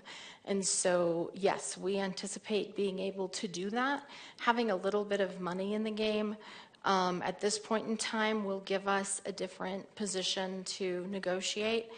Our public housing is not in conditions where we have to do this. There are communities where their public housing is condemned. Our public housing is not condemned. It is aging and it is expensive to maintain, but we are not in a spot where we must do it. We're in a spot where it would be really, really helpful, which gives us some planning timelines. And so, no, we will need additional help. We are planning on additional help, and there are a few different models we've discussed with both procurement and legal to see which one would work the best given where we are. I would like 18 new staff members, please. No. It makes sense to bring on a consultant, to bring on a development partner in order to accomplish this because we wouldn't need that long term. All righty. Other associated activities. Communication. We got the message loud and clear. It's coming at me from every direction. It's coming at me when I walk down the street. It's coming at me from colleagues. It's coming to me from management. It's coming to me forever. Not forever, but from everyone, that we must do a better job getting this message out, what we're working on, what we're accomplishing. The past 6 months has been a heck of a lot of research, and there's not a ton to share with that. We hear you. We typically have not been good at this, so we're asking for help. We're working with our other departments. We're meeting with Sarah Langley and her team in order to be able to communicate what we're working on, where we are with it, why in the world is it taking so long. We are at what is today, the 5th? So we're at 10 months since this was approved. That feels like a long time for folks. To us, it feels like we're drinking from a fire hose, and we're working lots of hours. And so we are going, this is my commitment to you, that we're going to do better in communicating that message. We will be in front of council on not every 6 months, not every week, with a more regular update on where we are with this stuff. Sometimes this stuff doesn't move quickly. And we're just going to say that. Here's what we've been able to do. We are going to put a specific corner in our newsletter for calling out what we're doing with the bond-funded activities, getting them up and running, and then carrying through long-term with the results that they're producing. In addition to the regular council updates, we are reaching out to some of our partners to say, how can we best provide you with information that is digestible by the body that you serve? We hear you. We're going to do better. Thank you, everyone, for being willing to point out, because no one has come to us in a super negative accusatory, what are you doing? Everyone has said, this is what we're hearing. We know you guys are working really hard. How can we share that message better? Everyone has come with the intent of success, not the intent of sinking. And we see that, and we know that, and we appreciate it. I really, really, really need to give kudos to legal, procurement, finance, housing staff, my boss, city manager's office, et cetera, because we are asking hard questions. We are trying to figure things out nobody's figured out in Arizona before. And so they're really tolerant. They've always been tolerant when we come up with crazy ideas. But now our ideas are just a little bit crazier. And so it's been great to have that guidance. The other thing is branding. We have recognized a need to brand Housing Bond somehow. Many, many, many of the accomplishments of the Housing Bond are going to be hidden from the general public. It's not a bridge you can drive on. It's not going to be something like the Aquaplex that you can point to. They're going to be hidden within the community. They're going to be benefiting individual renters or homeowners, et cetera. We are recognizing the need that we need to create, and brand isn't my favorite word, but the process of creating a distinct identity for a project or a business in the mind of your target audience and consumers, where folks can look at something and be like, oh, that's a bond-funded program, versus, oh, look, the bridge is done. And so we're going to be working in that direction. That's the end of my housing bond updates. Before I move on, are there questions?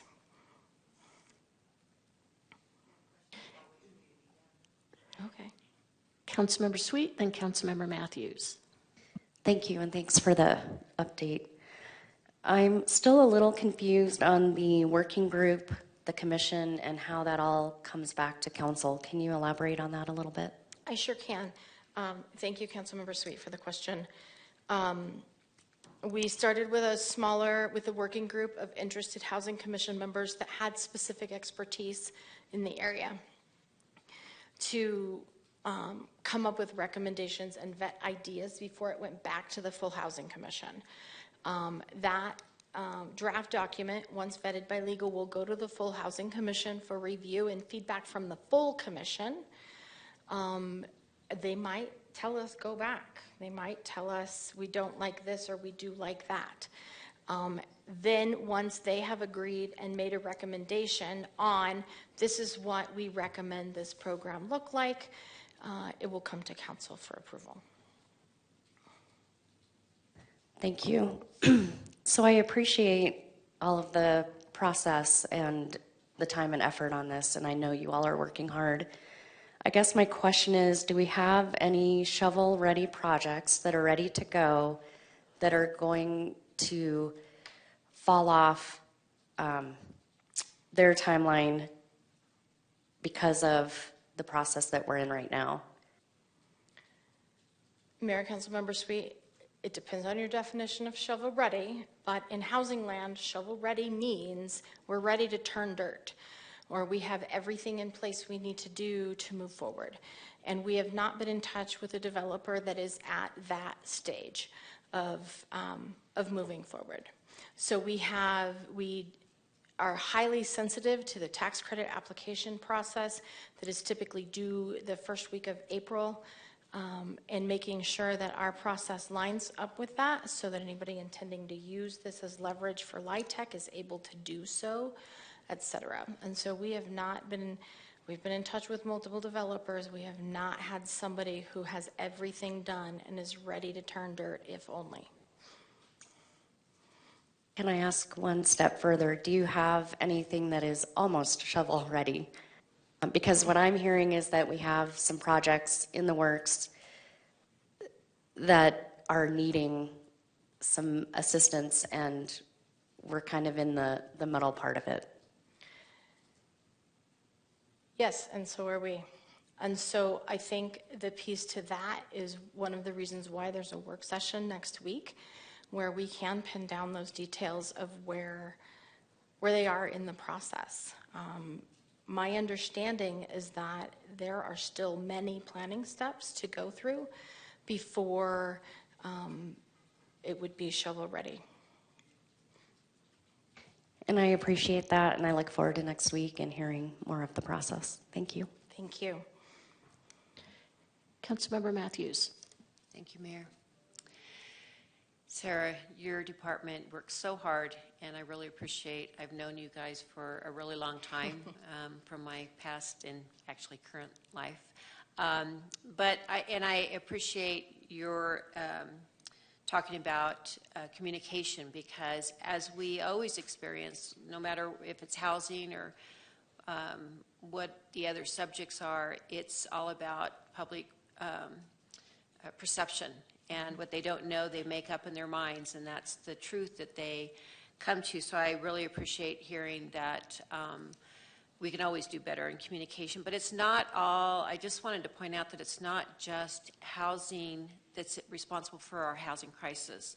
I went to with the mayor, the Morrison Institute put on by ASU, and we were at the League of Towns and Cities and Towns, or however they say it.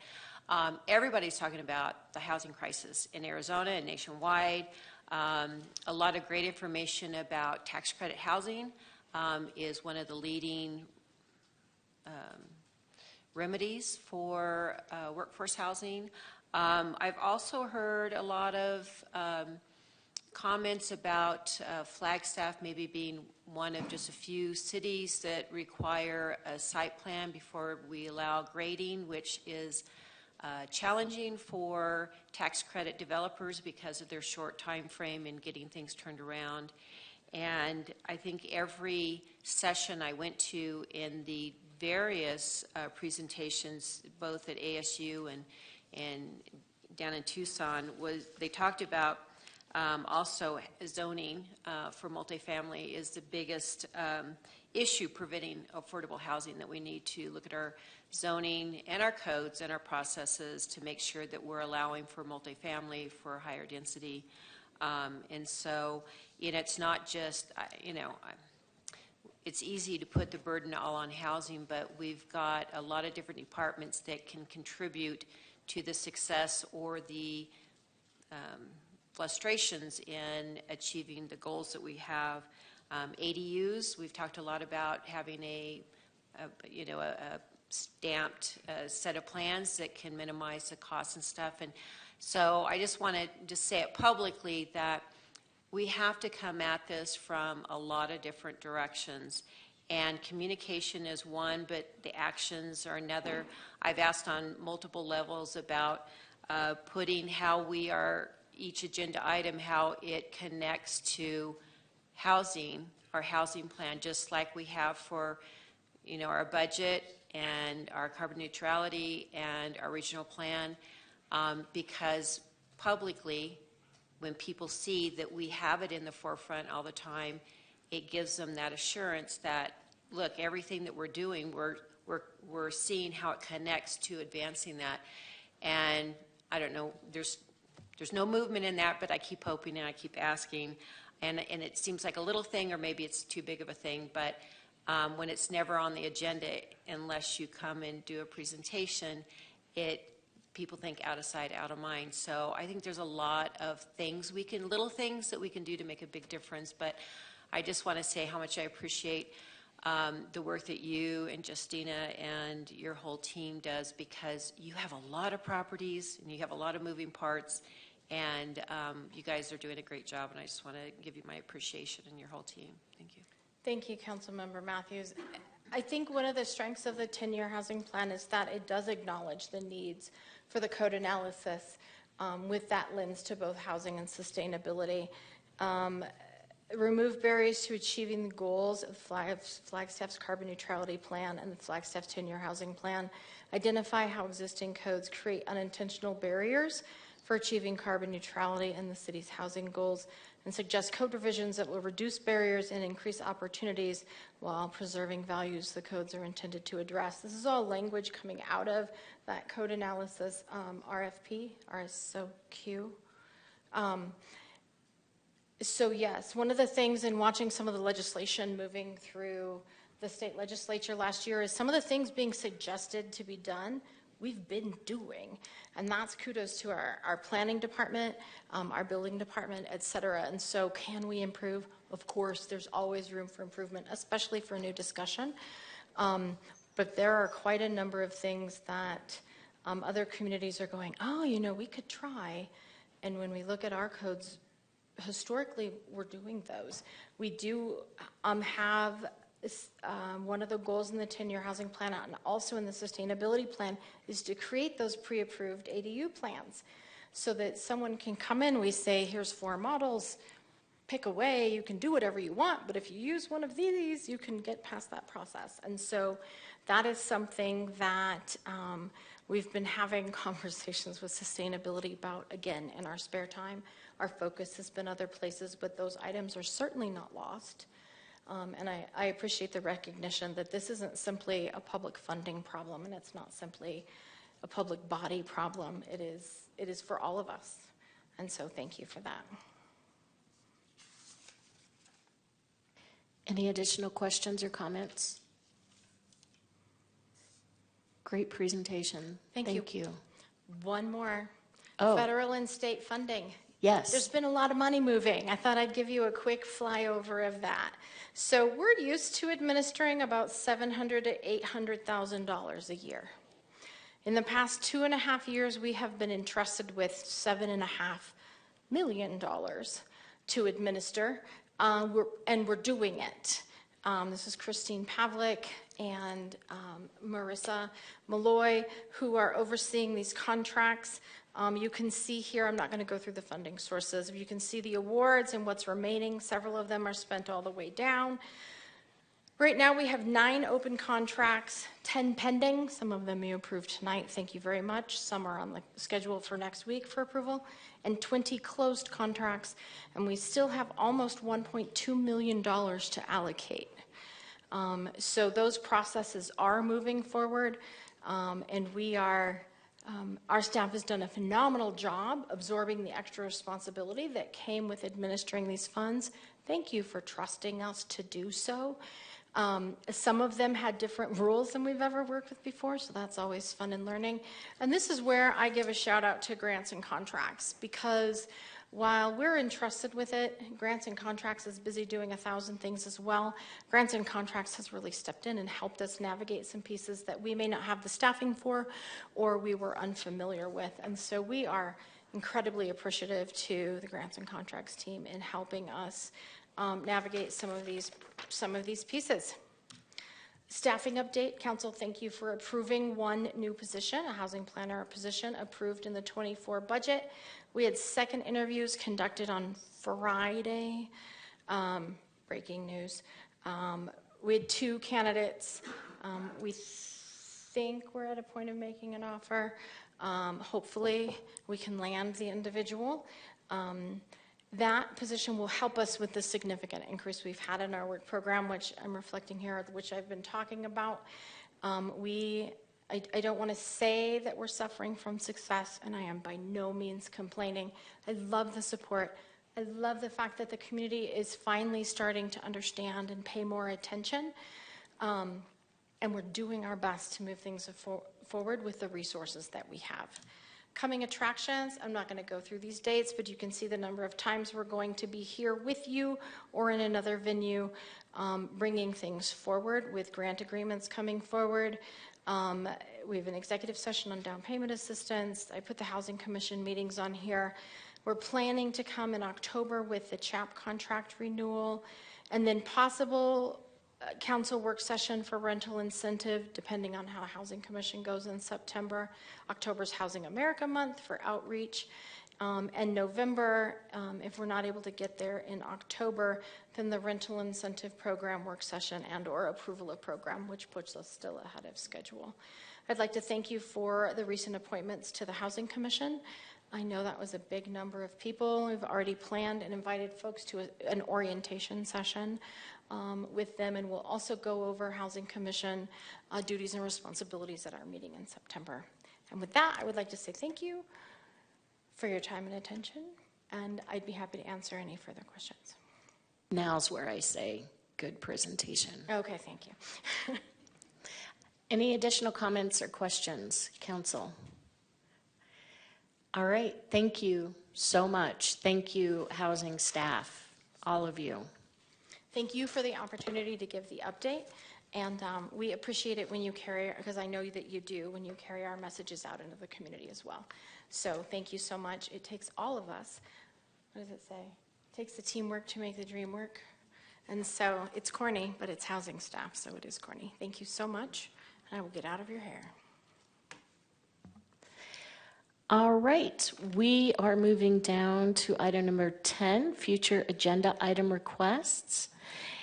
After discussion and upon agreement by 3 members of the council, an item will be moved to a regularly scheduled council meeting. The first item is 10A. This is a citizen's petition titled Walk by Default, Setting on Pedestrian Traffic Lights in Flagstaff. And these public comments are regarding this. Okay, so I'm going to take public comment, and then we can have a discussion among council. So Kevin Hayes.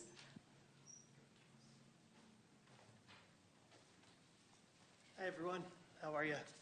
Thank you for the time today. My name is Kevin Hayes, and I'm here today to talk about a petition that we submitted called the Walk by Default petition. My e-bike is my primary vehicle around town, and as I've navigated around town, it's evident that our streets could be more accommodating for bikes and pedestrians.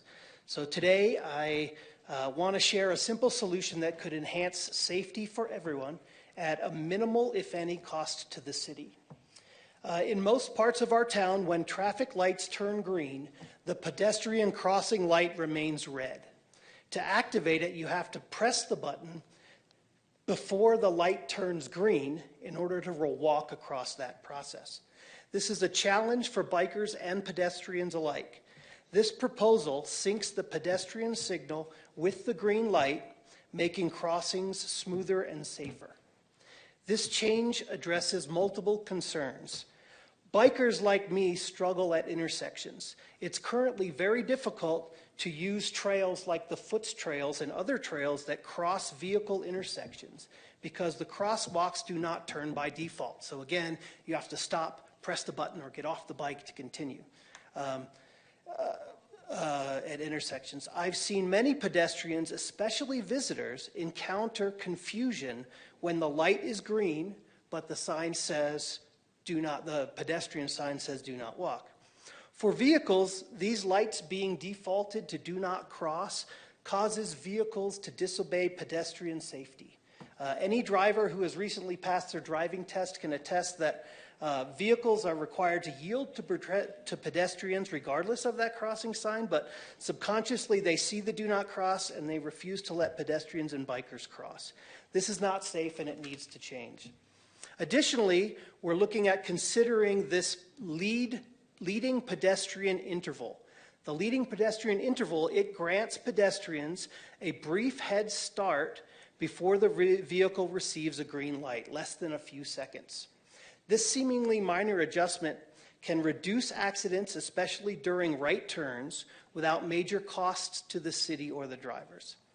So when getting signatures for this petition, I was amazed at the number of drivers who also wanted these changes. These drivers said that they use that countdown blinking light to see when their stoplight turns red. So again, I truly believe that this is a simple adjustment that can have a profound impact. This will allow bikers, pedestrians, and vehicles an additional tool that they can use to hopefully make safer decisions to our extremely busy streets. So to conclude, I firmly believe these proposals can lead to safer streets. These are minor changes that immediately add up to safer, smoother journeys for all of us without a cost to the city. Thank you, Kevin. I have a question, and maybe other council members do. Yeah.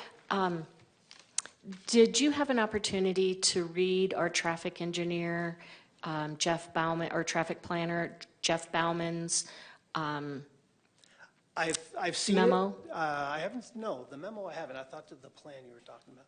What memo is this? So he submitted a memo, hold on this item. Oh, great. And it talks about both of these things that you talked about, and that in the downtown area, the demand, let's see, traffic signals. So in the downtown area, there's already the by default. Correct. Yeah, walk for by the default. The 4 around the downtown area. Yeah, that's correct. But there's a significant all around the city that are not. And as a biker that I drive all through town, it is a burden for sure. He does point that out. Was there a community that led you to start collecting signatures where you saw this Yes. work really well? Yes, I am a part of the Northern Arizona Climate Change Alliance, and I'm on the pedestrian and bicycle climate action team for them. And so and I've only been there like a month or so, and when I first started, this was the idea, and he was like, yeah, we can get signatures for that. So they've been a part of helping make that happen. Great. But are there other communities that you could point to that do this successfully? In the other cities?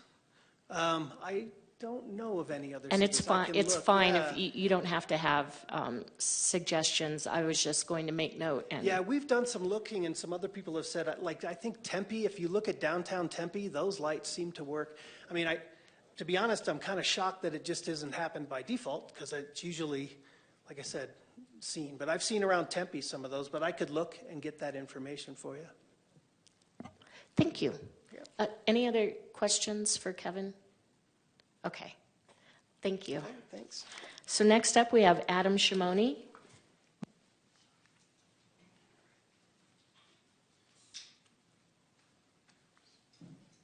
Hello, Mayor, Vice Mayor, members of the council, city leadership, staff, members of the public.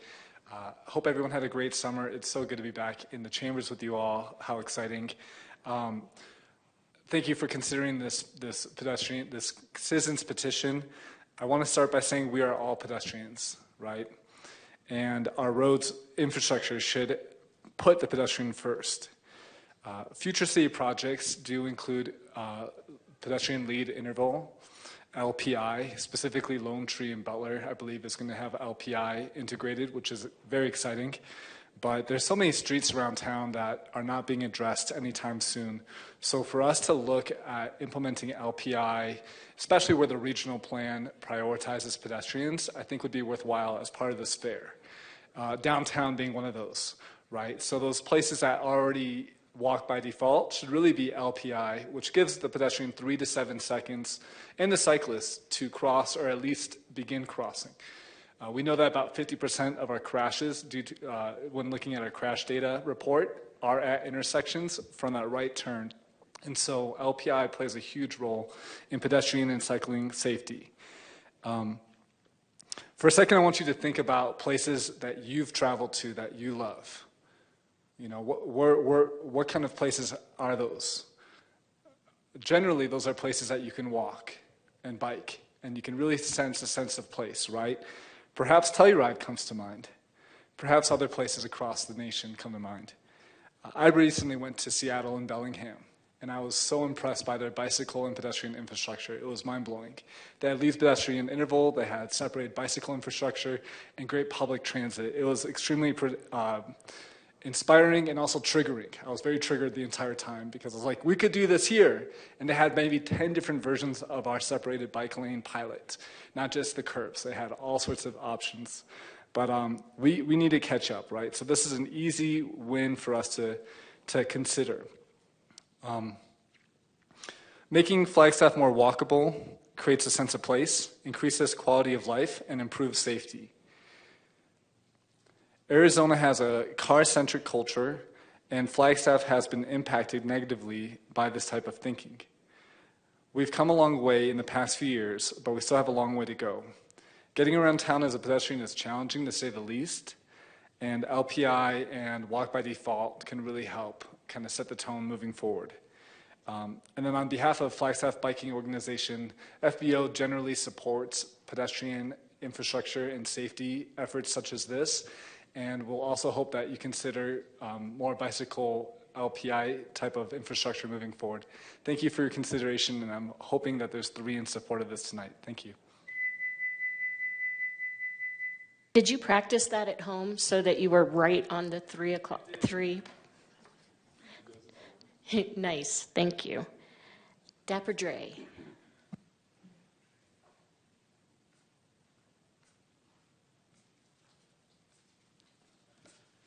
Good to see everyone, Mayor, Vice Mayor, Council, staff. What do we got? We got the climate emergency, we got the big shift, and we got Vision Zero. So we got a lot of the talk. We don't got any of the walk. If you're not investing in pedestrian infrastructure in the places where pedestrians use it the most, and I know there's prioritization, you have 700 miles of city roads that streets needs to take care of, but it would also be nice if streets walked some of the streets and saw some of the places that are the most challenging not only for everybody, but certainly for the disabled community being freshly able to walk and able to bike again. The amount of stark differences that cars always get the right of way, cars always get the most funding, cars always get the most space on streets. And how are we going to big shift if we don't incentivize pedestrians, if we don't incentivize bike riders, especially where you already have, like, I was out on First Friday Art Walk, you have thousands of people walking the street, and yet we still prioritize cars every single time. So I guess for staff, it's just the consideration of it's okay to inconvenience cars sometimes, or sometimes just develop solely pedestrian forward infrastructure. We like to show the capability of the Foots Trail, right? We like to show the capability of a walkable downtown. And yet, post-COVID, all those sidewalks now have tables and chairs and planners that a person like me who's learning to freshly walk again has a lot of trouble negotiating. What do we love to hold up? We love to say, bring your dog downtown. What's dangerous for people who can't walk well, who can't see well, who can't negotiate these real thin sidewalks? It's tough for us, and yet we continue to say, bring your dogs, bring your families downtown, bring all these people downtown, and yet we have these things that are going to kill us, that are going to maim us, that are dangerous no matter how fast they're going. It isn't parked cars that are dangerous, it's moving cars, and yet we continue to prioritize just moving cars. And cars' argument are always going to be for convenience and for time saving. And what we come to ask you and ask staff about is safety. Because when we aren't put forward first in design, we die.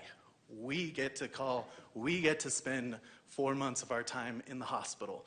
We get to do that. And if you're really concerned about developing and being good for all, which is what you say at the beginning of each of your meetings, you got to start first pedestrian.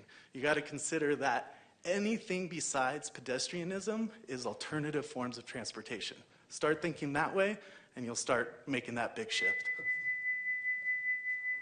Thank you. Oh, yes. Dre, I think. Sorry, Dre, I had one quick question for you. So you mentioned, first of all, thank you for your comments. You mentioned the desire to see people like actually walk some of those areas that are the most challenging. And I don't want to put you on the spot, but can you name some of those intersections or areas that do present the greatest challenge? LaRue and Birch, horrible for pedestrians, awful. You have two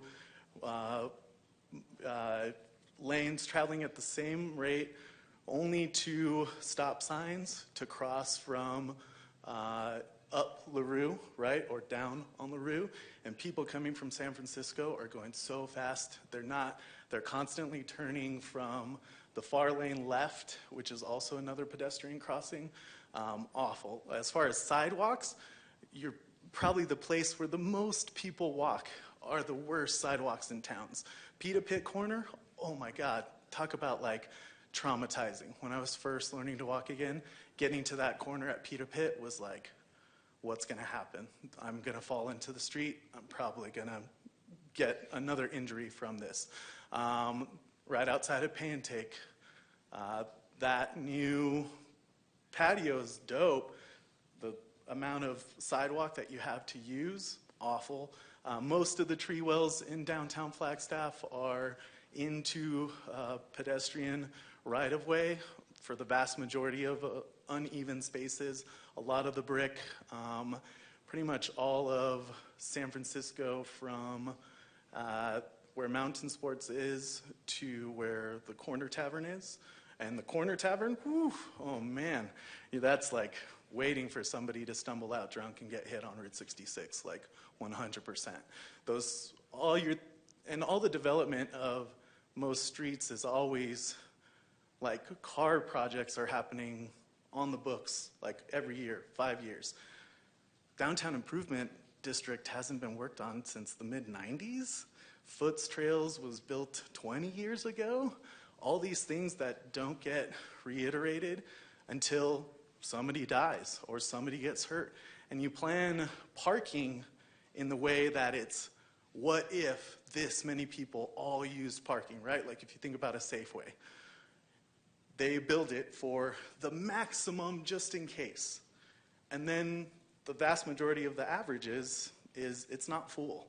Why can't we develop sidewalks like that?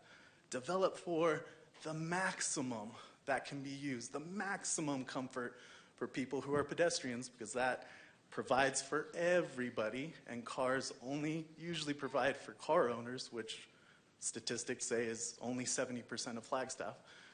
And yet, you still, where the most people are walking is the thinnest amount of sidewalks you have to use. And you expect people to come and spend time and money in downtown Flagstaff? It's gonna happen for a while, but it's not gonna be a longevity.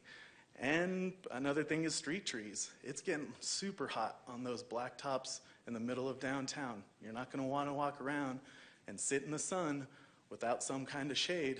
So I would consider another redevelopment where it's, again, putting pedestrians first, because many of this, tree wells in particular, almost all of those on Aspen are in some way built to either trip up people or not be accessible on a wheelchair, strollers, all these things. I'd love to invite all the council, and especially streets too, to come downtown, take one of my tours, and I'll show you all the places that are super tough for me and super tough for showing off our downtown. The places I tell all those stories about all our historic best places in town to tell the history of Flagstaff are the hardest places to tell stories, because there's no room for people to comfortably stand. There's no room for people to comfortably walk by each other, because it's all taken up by parking, and it's all taken up by cars moving through, and not by people standing around, people eating food, people enjoying each other. So that's my sense. If you ever want to grab a coffee and go, and I can show you all the spots that have caused me trauma just because I had a big, extreme, life-changing trauma, and then there's all the things that you get to deal with after that. And this is like the eye-opening moment for me, where I've always been a bicycle advocate, and now it's like extreme pedestrianism. And you have to defend it. If you want to defend what is great about Flagstaff, defend pedestrians first. Don't always defend cars. Don't always make it about accessibility and the quickness and the sitting in traffic mentality. It has to be about, what do? We want to walk downtown. We want to walk from the farmer's market to Monte Vista. We want to walk around Heritage Square. And yet, it's always just cars, cars, cars. No, if you can't park, it's not worth it. If you can't park, it's not worth it. So that's my assessment. Any other questions? Thank you. Thank you. David Spence.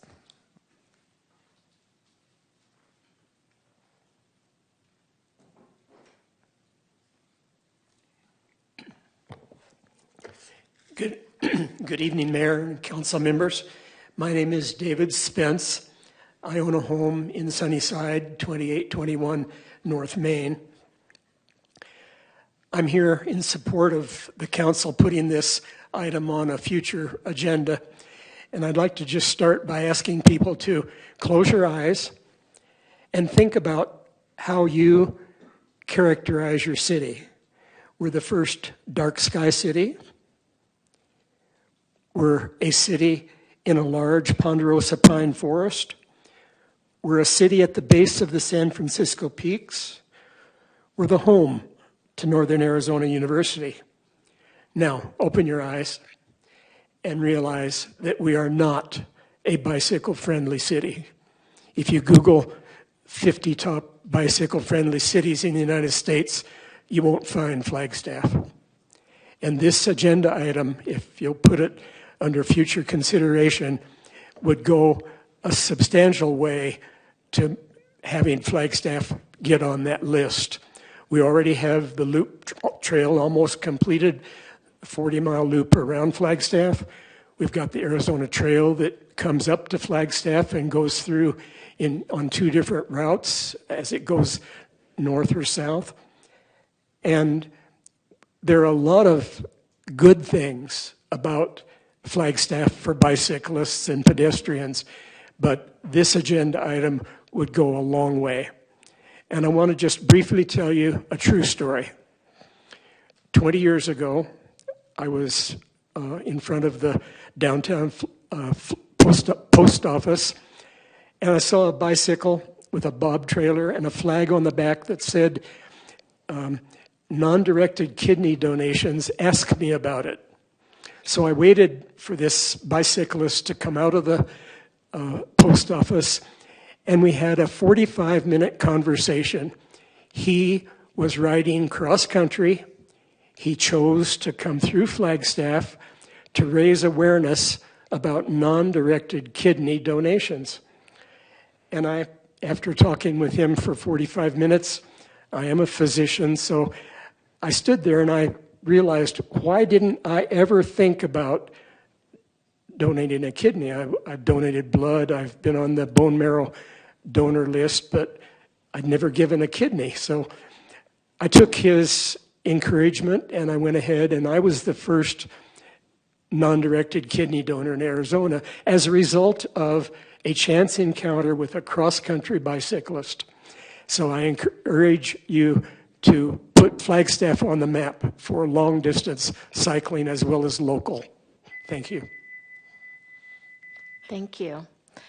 And I would add that those are the kinds of interactions that you have when you have pedestrians, when you have people meeting each other on the sidewalk.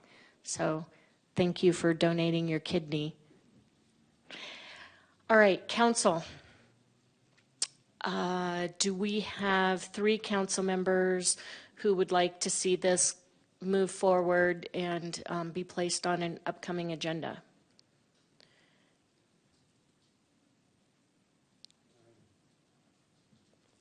Can I just make a quick comment? Yes, you may. A lot of the stuff our staff is already doing. For instance, I forget what it's called, but where you give the bicyclist or pedestrian a head start across the intersection, that's being incorporated on Butler at Beaver, at San Francisco, at Lone Tree. And so some of these things are already being done, so I guess it would probably make some sense to have a staff presentation on what they're doing and what can be done, and you know, what part of this makes sense, what parts of it don't make sense. Parts of it do make sense.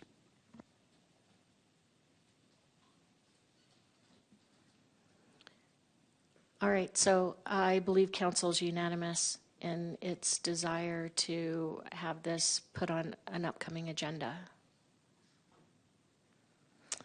So moving down now to item number 10B, future agenda item request, a request by Councilmember Matthews to place on a future agenda a discussion about a sound study regarding the pickleball courts at Bushmaster Park.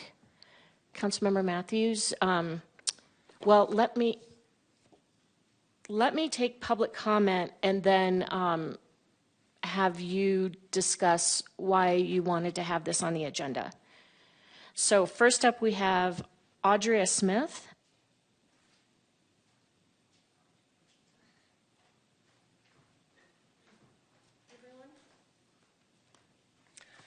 Yay, sound study. Thank you to Council Member Matthews for making this motion to have an earnest discussion for a sound study, for recognizing that there may be still important work to do. Thank you, Vice Mayor, for expressing your interest in the sound science and suggesting it. Thank you, Councilmember McCarthy and Councilmember House, for your encouraging positive votes last week. It was very helpful. I hope that you all took a look at the presentation I handed to you all last week, created by Forest Highlands by the firm Spendarian and Willis Acoustics and Noise Control. It's a fine example of a qualified independent sound engineer's work. You could see that it's no small marbles, that the sound of this simple game packs a big punch. And did you take a listen to the latest discussion on NPR's program 1A that I emailed you all last week about pickleball and its growing popularity and equally growing issues? I had a rare pleasure just last night, the last day of the Labor Day weekend. I stepped out of my studio around 8 or 8:30 and noticed peace, calm, and darkness. The stadium lights at the courts were dark, and there was zero sound but the crickets. And of course, the whitewash of distant sound from Route 66 and the freeway that many of us hear.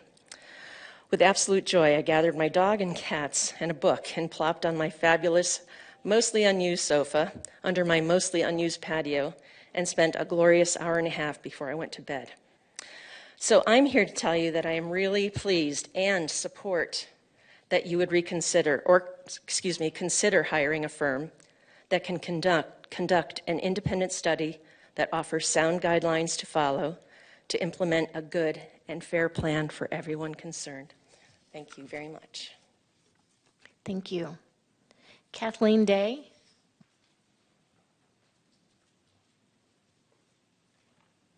Hello, good evening, and thank you. You know, we've all heard about the unique and disruptive noise on residential areas, and it's been stated in numerous publications, the New York Times, NPR, documented studies by sound experts, but probably most importantly by the lived experience of those that surround Bushmaster. So I also urge you to take seriously these concerns of the homeowners, just as Forest Highlands took seriously the concerns of their community, despite the fact of the significant discrepancy in wealth and power and privilege that surrounds Bushmaster. So please include this important conversation on a future agenda, ensuring you fully hear and consider the well-being, the lived experiences of those who are going to be most impacted by the decisions you make on this contentious issue. I also ask, I guess I'm not supposed to tag on, and maybe I have to do a separate petition, but that we designate signage and enforcement to also preserve some usage of the basketball courts by people that want to play basketball, especially the children. I often come across in the evening, there's kids playing on all four courts and they set up pickleball right in the middle of their games. And it's just unrealistic to think that 9-year-olds are going to get the pickleball people off. There's designated time set aside from tennis courts and basketball for pickleball. Let's designate time in the tennis courts and basketball for tennis and basketball, especially for the children, silo homes and in that area. It's so important that they have a time for free play. And they're not structured games. You know, 9-year-olds, right? They're going to run and play basketball for 15 minutes, then they're going to play tag, then someone's going to throw something, they're going to go off the court, then they're going to come back on. You know, and so to think that every time they step away, a pickleball game is going to happen, it's just not fair. So these are important issues, and I think the sound, the access, they're just fair play of how we live in community, and I ask you to consider that. And then, by the way, I'm just recovering from a basketball accident on the corner of when you come off the bike trail at Cedar and West. The electric gate was off right at the intersection. I got thrown into oncoming traffic. It's also not a safe crosswalk for pedestrians and cyclists, and there's lots of people, including all those school kids, high school kids that are there. So thank you. Thank you. Councilmember Matthews, do you have anything that you would like to say or share with council before they ask any questions or make any comments? Sure, Mayor, thank you. And I think, at least from comments we've all made in the past, we have some agreement. And being 8 months on this position, I've came to realize how difficult it is to sometimes come to a conclusion. You're not going to make everybody happy 100% of the time, probably never. But with pickleball, it is a very fast-growing sport, and there's so much we don't know about it. I don't know of any of us that are sitting up here play it. So we've relied on the input from our community and being sensitive to both the homeowners and the athletes. And I just think that for us to do a sound study to really get some facts that are outside of emotional comments would be very helpful. And I know I've read several different alternative solutions that it's not all or nothing. I have a neighbor who plays pickleball, and at night they use a softer paddle and a softer ball. I know that we here have talked about restricting hours of play and maybe location. And so I think that with a sound study, we could make a more informed decision.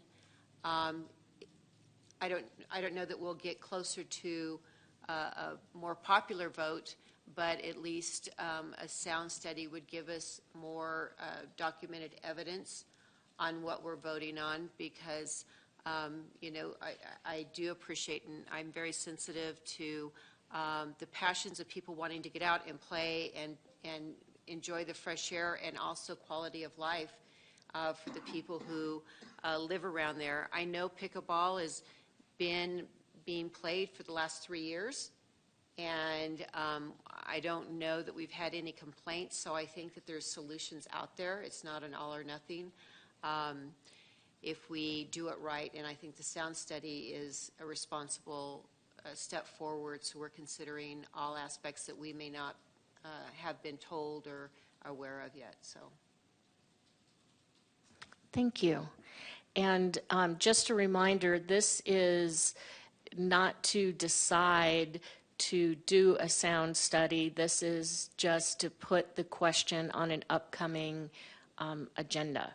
So do council members have comments or questions? Councilmember McCarthy. Well, you're probably not surprised that I'm very supportive, and I think Ms. Matthews made a good point.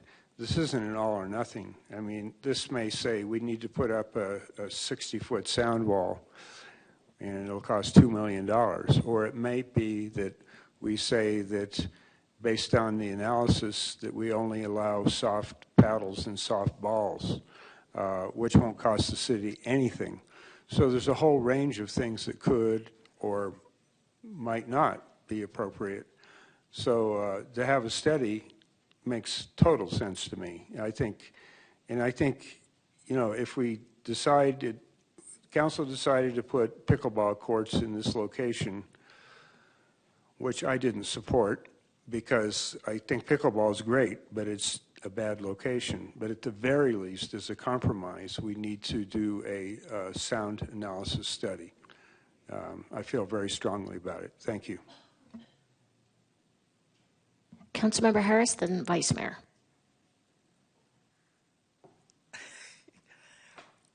I'm in support of having a discussion, but as I cautioned the council once before on another issue, is that oftentimes when you come back with a discussion, the public thinks that you're overturning or overriding the decision that you made. And I'm not in favor of that.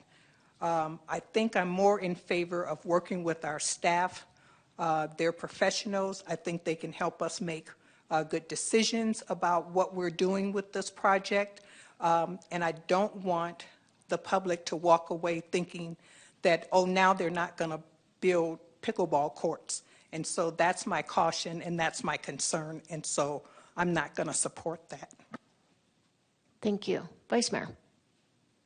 Yeah, just to follow up on that real quickly, I think we avoided the worst potential for that problem last week by parsing this out and getting to a new conversation.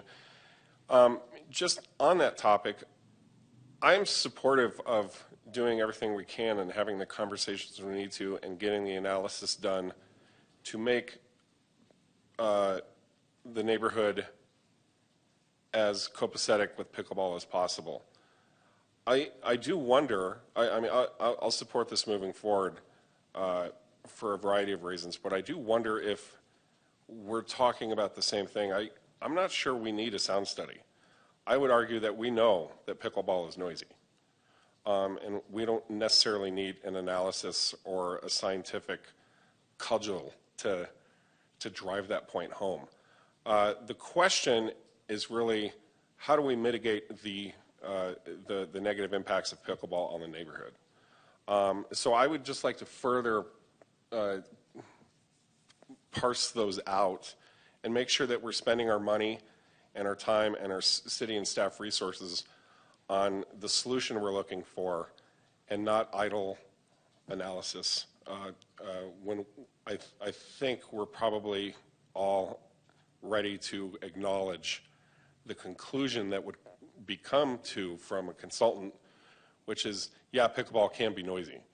The other part of it is, and you know this very well, Councilmember McCarthy, sound studies can get really nitpicky and very complicated in terms of peak hours, peak volumes, decibel levels, what are we measuring, A or B, and these, you know, if this gets too complicated and too scientific, it's just going to become useless fodder for anybody trying to make any argument. So while I'm supportive in spirit of trying to figure out the best way to mitigate the impact of pickleball on Bushmaster Park neighborhood, I don't know that, it seems to me that issuing a sound study might be too prescriptive and beside the point. Sure. Actually, I agree. I think what we should do is have a discussion about it, and then at that point decide if we want to hire a consultant or not.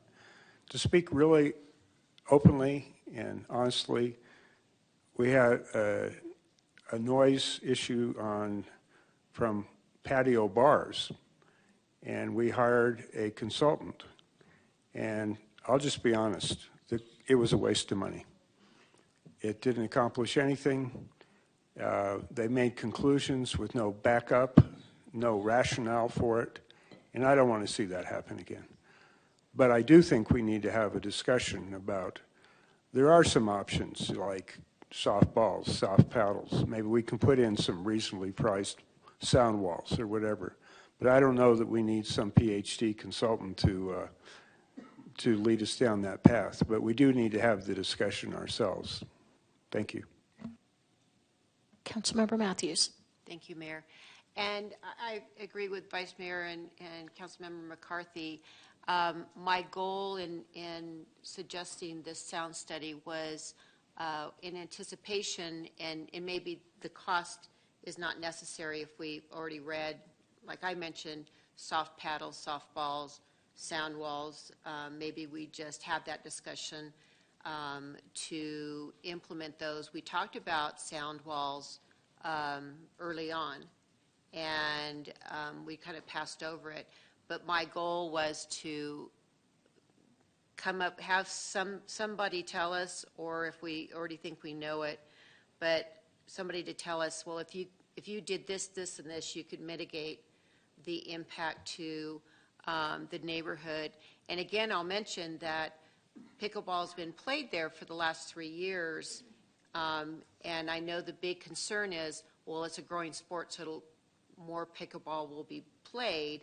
But we can control that with hours and usage and stuff. So like Councilmember McCarthy, I think it does need to be discussed because I think we left some stuff on the table when we approved it. And I agree with Councilmember Harris that I'm not in favor of overturning our decision, but I think we left some stuff on the table that we should have discussed then, and now we can discuss to say, yes, but because we're in this neighborhood, we need to also do these offsetting procedures, requirements, restrictions, monitoring, what all those things can be, and to have a really good conversation with our Parks and Recs department and just all come to an agreement on what we can do to make it palatable for everybody.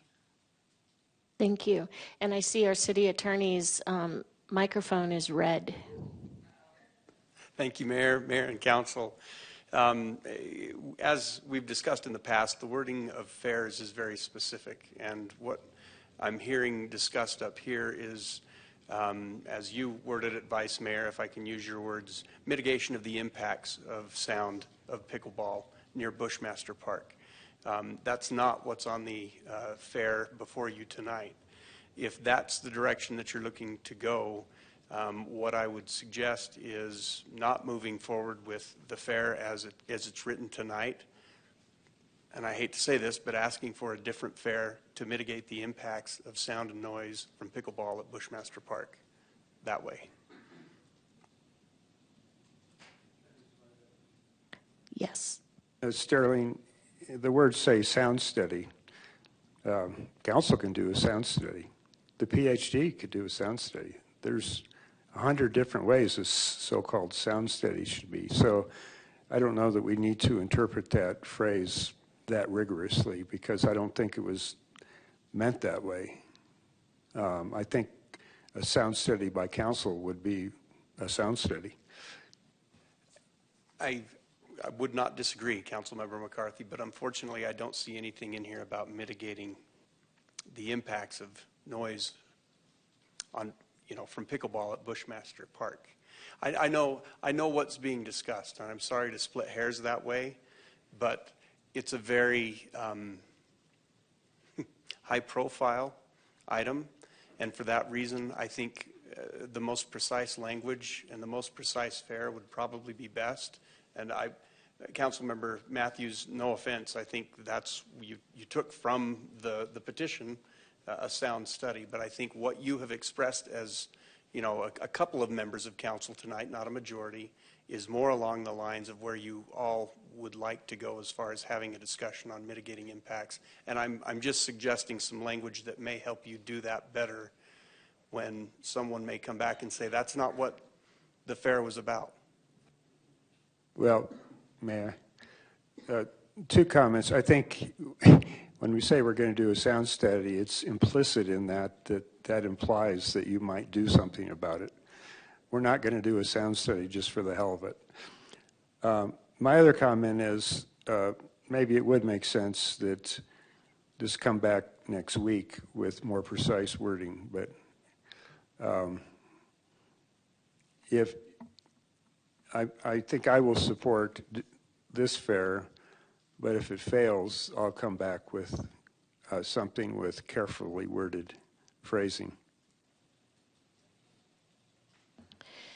Would we be prevented from supporting this fair and then broadening the discussion when it's on the agenda? Yeah, that's the point I'm trying to make. If you support this fair moves forward. Then we can only discuss this. That's what, yeah, and that's why it would make more sense if you wanted to discuss mitigation of impacts of noise from pickleball at Bushmaster, to state it that way. That way there are no questions about what council is going to do. I bet we'll save time in the end. This will be more efficient. Could we, could this be on the agenda next week? A new fair item? If I may, Mayor, Council, there's a couple avenues here. The Fair Avenue, which proves time and time again to be very rigid and very clunky. And at the upcoming retreat, we will be making some suggestions. But I don't want to get beyond the conversation now. Another avenue is just to have me put something on the agenda, which I'm quite happy to do. I've heard enough commentary to give me some idea of what it is you want to talk about, and we'll do it. We'll just put it on the agenda. We can go through this clunky, rigid fair process, and we will have another agenda item, which I will place on the agenda, that speaks to potential sound mitigation of pickleball courts at Bushmaster Park. And Sterling, I hope I'm not overstepping boundaries here. Mayor and Council, if I may, I'm really grateful the city manager spoke up. I didn't want to throw that on him to say that was his option, but everybody knows it's under the charter that he can do that, and I'm really glad to hear that he's suggested that. Well, my comment is if the city manager is willing to commit to that, that satisfies me. Me as well. And I think that I'm seeing nods that everyone is in support of a discussion about how to mitigate the sound impacts. Yes, what I can't commit to is how quickly we can get it to you. Rest assured, we will do everything possible to do just that. Would like to confer with staff as well, but coming your way. Thank you. Thank you. So then we can just move on from this fair item, right? Or should I still ask for a show of hands? As the manager referred to it as a clunky process, technically, because it's here and was not withdrawn before the meeting, you would need to ask if there are still those that support a sound study. It is rigid. Council, are there 3 additional council members who are in support of placing a discussion about a sound study on an upcoming agenda? All right. And you understand why. Okay. All right. So we are moving on then to 10C. Fair item, request by Vice Mayor Aslan to place on a future agenda a discussion about developing court amenities for city parks, specifically basketball and bank shot. And we have no public comment on this, so take it away, Vice Mayor. Thank you. I think the fair language speaks for itself. I'm not really sure I need to say more or go hard into selling it right now. There's been a lot of bandwidth taken up by pickleball this past season, this past year. I don't want to forget about the other sports that we're trying to provide amenities for our children in our neighborhoods. And I think we're a little bit behind on getting those up and running and operational and maintained and resourced in certain neighborhoods, including but not limited to Ponderosa Trails Park, which for full transparency is the place where I live. But that's just one of the neighborhoods where I know the need is there and that the desire to have that need fulfilled is very strong throughout the neighborhood. I'm sure it's a similar story elsewhere too. We haven't had an accounting of exactly what our sports amenities are in our various neighborhood parks. For at least several years, I can't recall having done that during my 5.5 years on council. I think it might just be good housekeeping for us to take a look at all of that and have some conversations about where we can find some money in the couch cushions and get these things up and in use where we know they're needed and desired. Thank you. I have a question for staff, I guess specifically Sterling. Could we combine a discussion of this with an update from PROS on their near-term plans for amenities in parks? So you're talking about combining C&D? Oh, no, sorry, not C&D. Never mind, I apologize. Yes, you could. That's the way the fair is worded. I'm looking at the two-part fair. Absolutely, yes. Thank you. Councilmember Harris. Yeah, I'm the council liaison to PROS, and I had a conversation with PROS when I took my tour And then after my tour, we had a Zoom meeting during our break. And we talked a lot about bank shot and basketball courts. And how I directed staff, because I really think it's important for staff to look at their budget and look at how this project would fit into the priority budgeting process. And since we're getting ready to start that process again, this would be a perfect opportunity for them to do that. And furthermore, I don't supervise staff, but when I did supervise staff, it was my opinion that I hire good people and then I encourage them to do the things that are within their job description, and then I back away. And so I explained this to PRO's staff. And so for that reason, I don't particularly think that this should be a council decision. I think that staff should bring this forward in the budgeting process and let us know how important this is to the community, because they have that information. Thank you. Councilmember McCarthy. Well, two comments. I think this fair might have the same problem of the previous fair, that it's too narrow.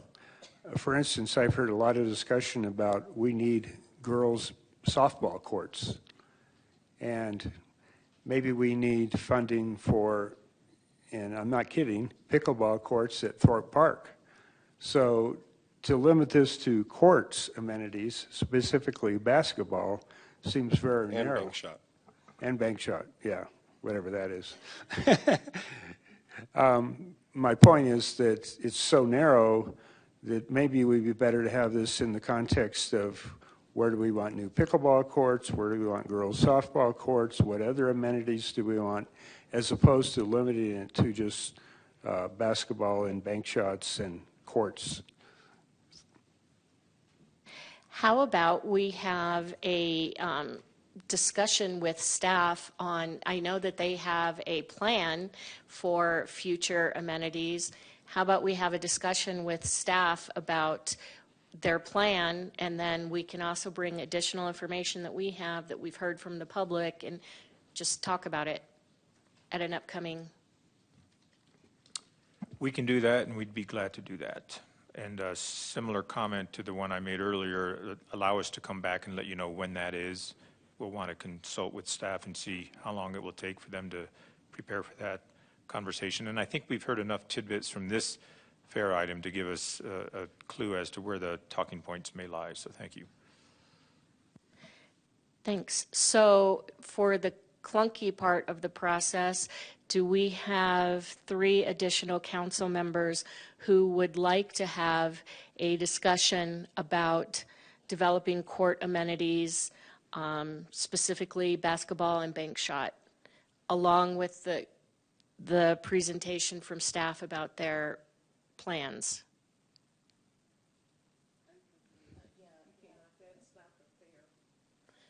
Well, no, that is the fair. To Yeah. place on a future agenda item a discussion about developing court amenities for city parks, specifically basketball and bank shot. Staff has said that it would be appropriate to have that conversation within the bigger context of having pros come to us and talk about their strategic plan. And I think it's key that the city manager has indicated he would do that through his authority under the charter to bring that to you as a council.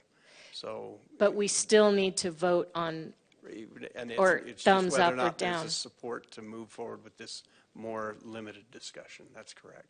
Did you have something, Vice Mayor? I do. You know, I knew what I was doing when I worded this. I wrote it out very carefully, and I stand by it. I see where this is going, and I'm very appreciative that we're going to have a little bit of a larger accounting about our amenities in general. But I came forward with this fair specifically to champion and highlight the need for more basketball and to be an advocate for bank shot court amenities where we have basketball. I think those two things are important. I am singling them out, and I would appreciate your support in letting that conversation move forward. And I hope we can all easily digest that, knowing that it's going to be synchronized with a larger conversation that's not exclusive to other resources that we could be throwing at pros. We can have both of these conversations at the same time, and it's about amenities at our parks and the strategic plan that PROS has regarding what they're planning to develop moving forward. It would take the three to move this specific fair Correct. forward, but I think you've heard from your city manager, he's going to have the broader discussion on the Correct. other items as well. And if we support this, we could have it on the same night as part of the same discussion. So, do we have 3 additional council members who will support moving this fair forward? And we need 1 in addition. No, just 3. Him and 2. Including, Vice okay. Mayor and 2 more, yes. All right. So we're good. All right, moving down to D. A request by Vice Mayor Aslan to place on a future agenda a discussion about local breweries and increasing the square footage for retail space in light industrial zones. Again, I'll be brief. I think this rather speaks for itself. Without getting too specific, just generally, I believe Flagstaff likes to think of itself as a brewery-friendly community. I'm learning that there's a bunch of red tape and there's things standing in the way of actual breweries being able to realize the potential they'd like to realize. And I think I think these requests are very reasonable. I think it's kind of low-hanging fruit. I think it's doable. The only thing I don't want to have happen is for a solution to this problem to unintentionally create issues and headaches elsewhere. Always a danger when we're talking about popping open the hood of our zoning code and tinkering. So want to be careful of that, but at the same time, I would like to see some of these easy fixes, in my opinion, move forward as expediently as possible, because there's no reason why our breweries should have to wait to enjoy their full potential. And the wording here is pretty specific. Again, it may end up being couched in terms of a larger conversation. I know that when we do zoning code amendments, we like to kind of do a bunch of them at once. But at the same time, this is really just a quick housekeeping matter, in my opinion. I'd love to see it move forward. Councilmember McCarthy. Thank you. I think I'll support this, but when we do have the discussion, we should talk about if we're compromising light industrial zones, which we don't have a lot of, and that should be part of the discussion. Well, so with that understanding, I'll support it. Additional comments, questions? Councilmember House. Thank you, Mayor. I just want to note that part of why I am wanting to support this as well is from the very thing that I mentioned at the beginning of the meeting, in terms of one of the discussions that I was able to sit in on at the League conference, was talking a lot about cultural engagement, and one of the primary examples was actually wineries in a particular town as a source of that cultural economy and cultural engagement. So I see strong parallels here with that conversation, and that's why I'm looking forward to supporting moving this forward. Thank you. All right, we've got the support to move it forward.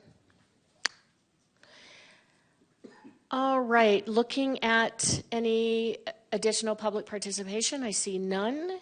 So we'll move down to item number 12, informational items, 2 from Mayor, Council, and staff, and future agenda item requests. Let's start with Councilmember McCarthy. I've been first, I've been last, but I always harvest some. Neil Young. I don't have anything else tonight. Thank you. Thank you. Vice Mayor. Yeah, just 5 more fairs. No, nothing further from me this evening. Councilmember Sweet. Nothing tonight. Councilmember Harris. Nothing. Councilmember House. So I don't know that this rises to the level of a fair, but in the conversation that we had about being a walkable community and pedestrian-friendly and bike-friendly, I took a moment to look up the walk-friendly communities designation and noticed that we are recognized as a bronze level, but it goes from bronze to platinum. And so I just like to talk about what it takes to move up those levels. If we even just focused on what it would take to move to the next level, which would be silver, or just understanding what that designation actually means and how we move up those levels, I think it's a conversation worth having, particularly with some of the conversations that we've had in recent weeks. Thank you. Thank you, Councilmember House. Staff got that. Councilmember Matthews. Thank you, Mayor.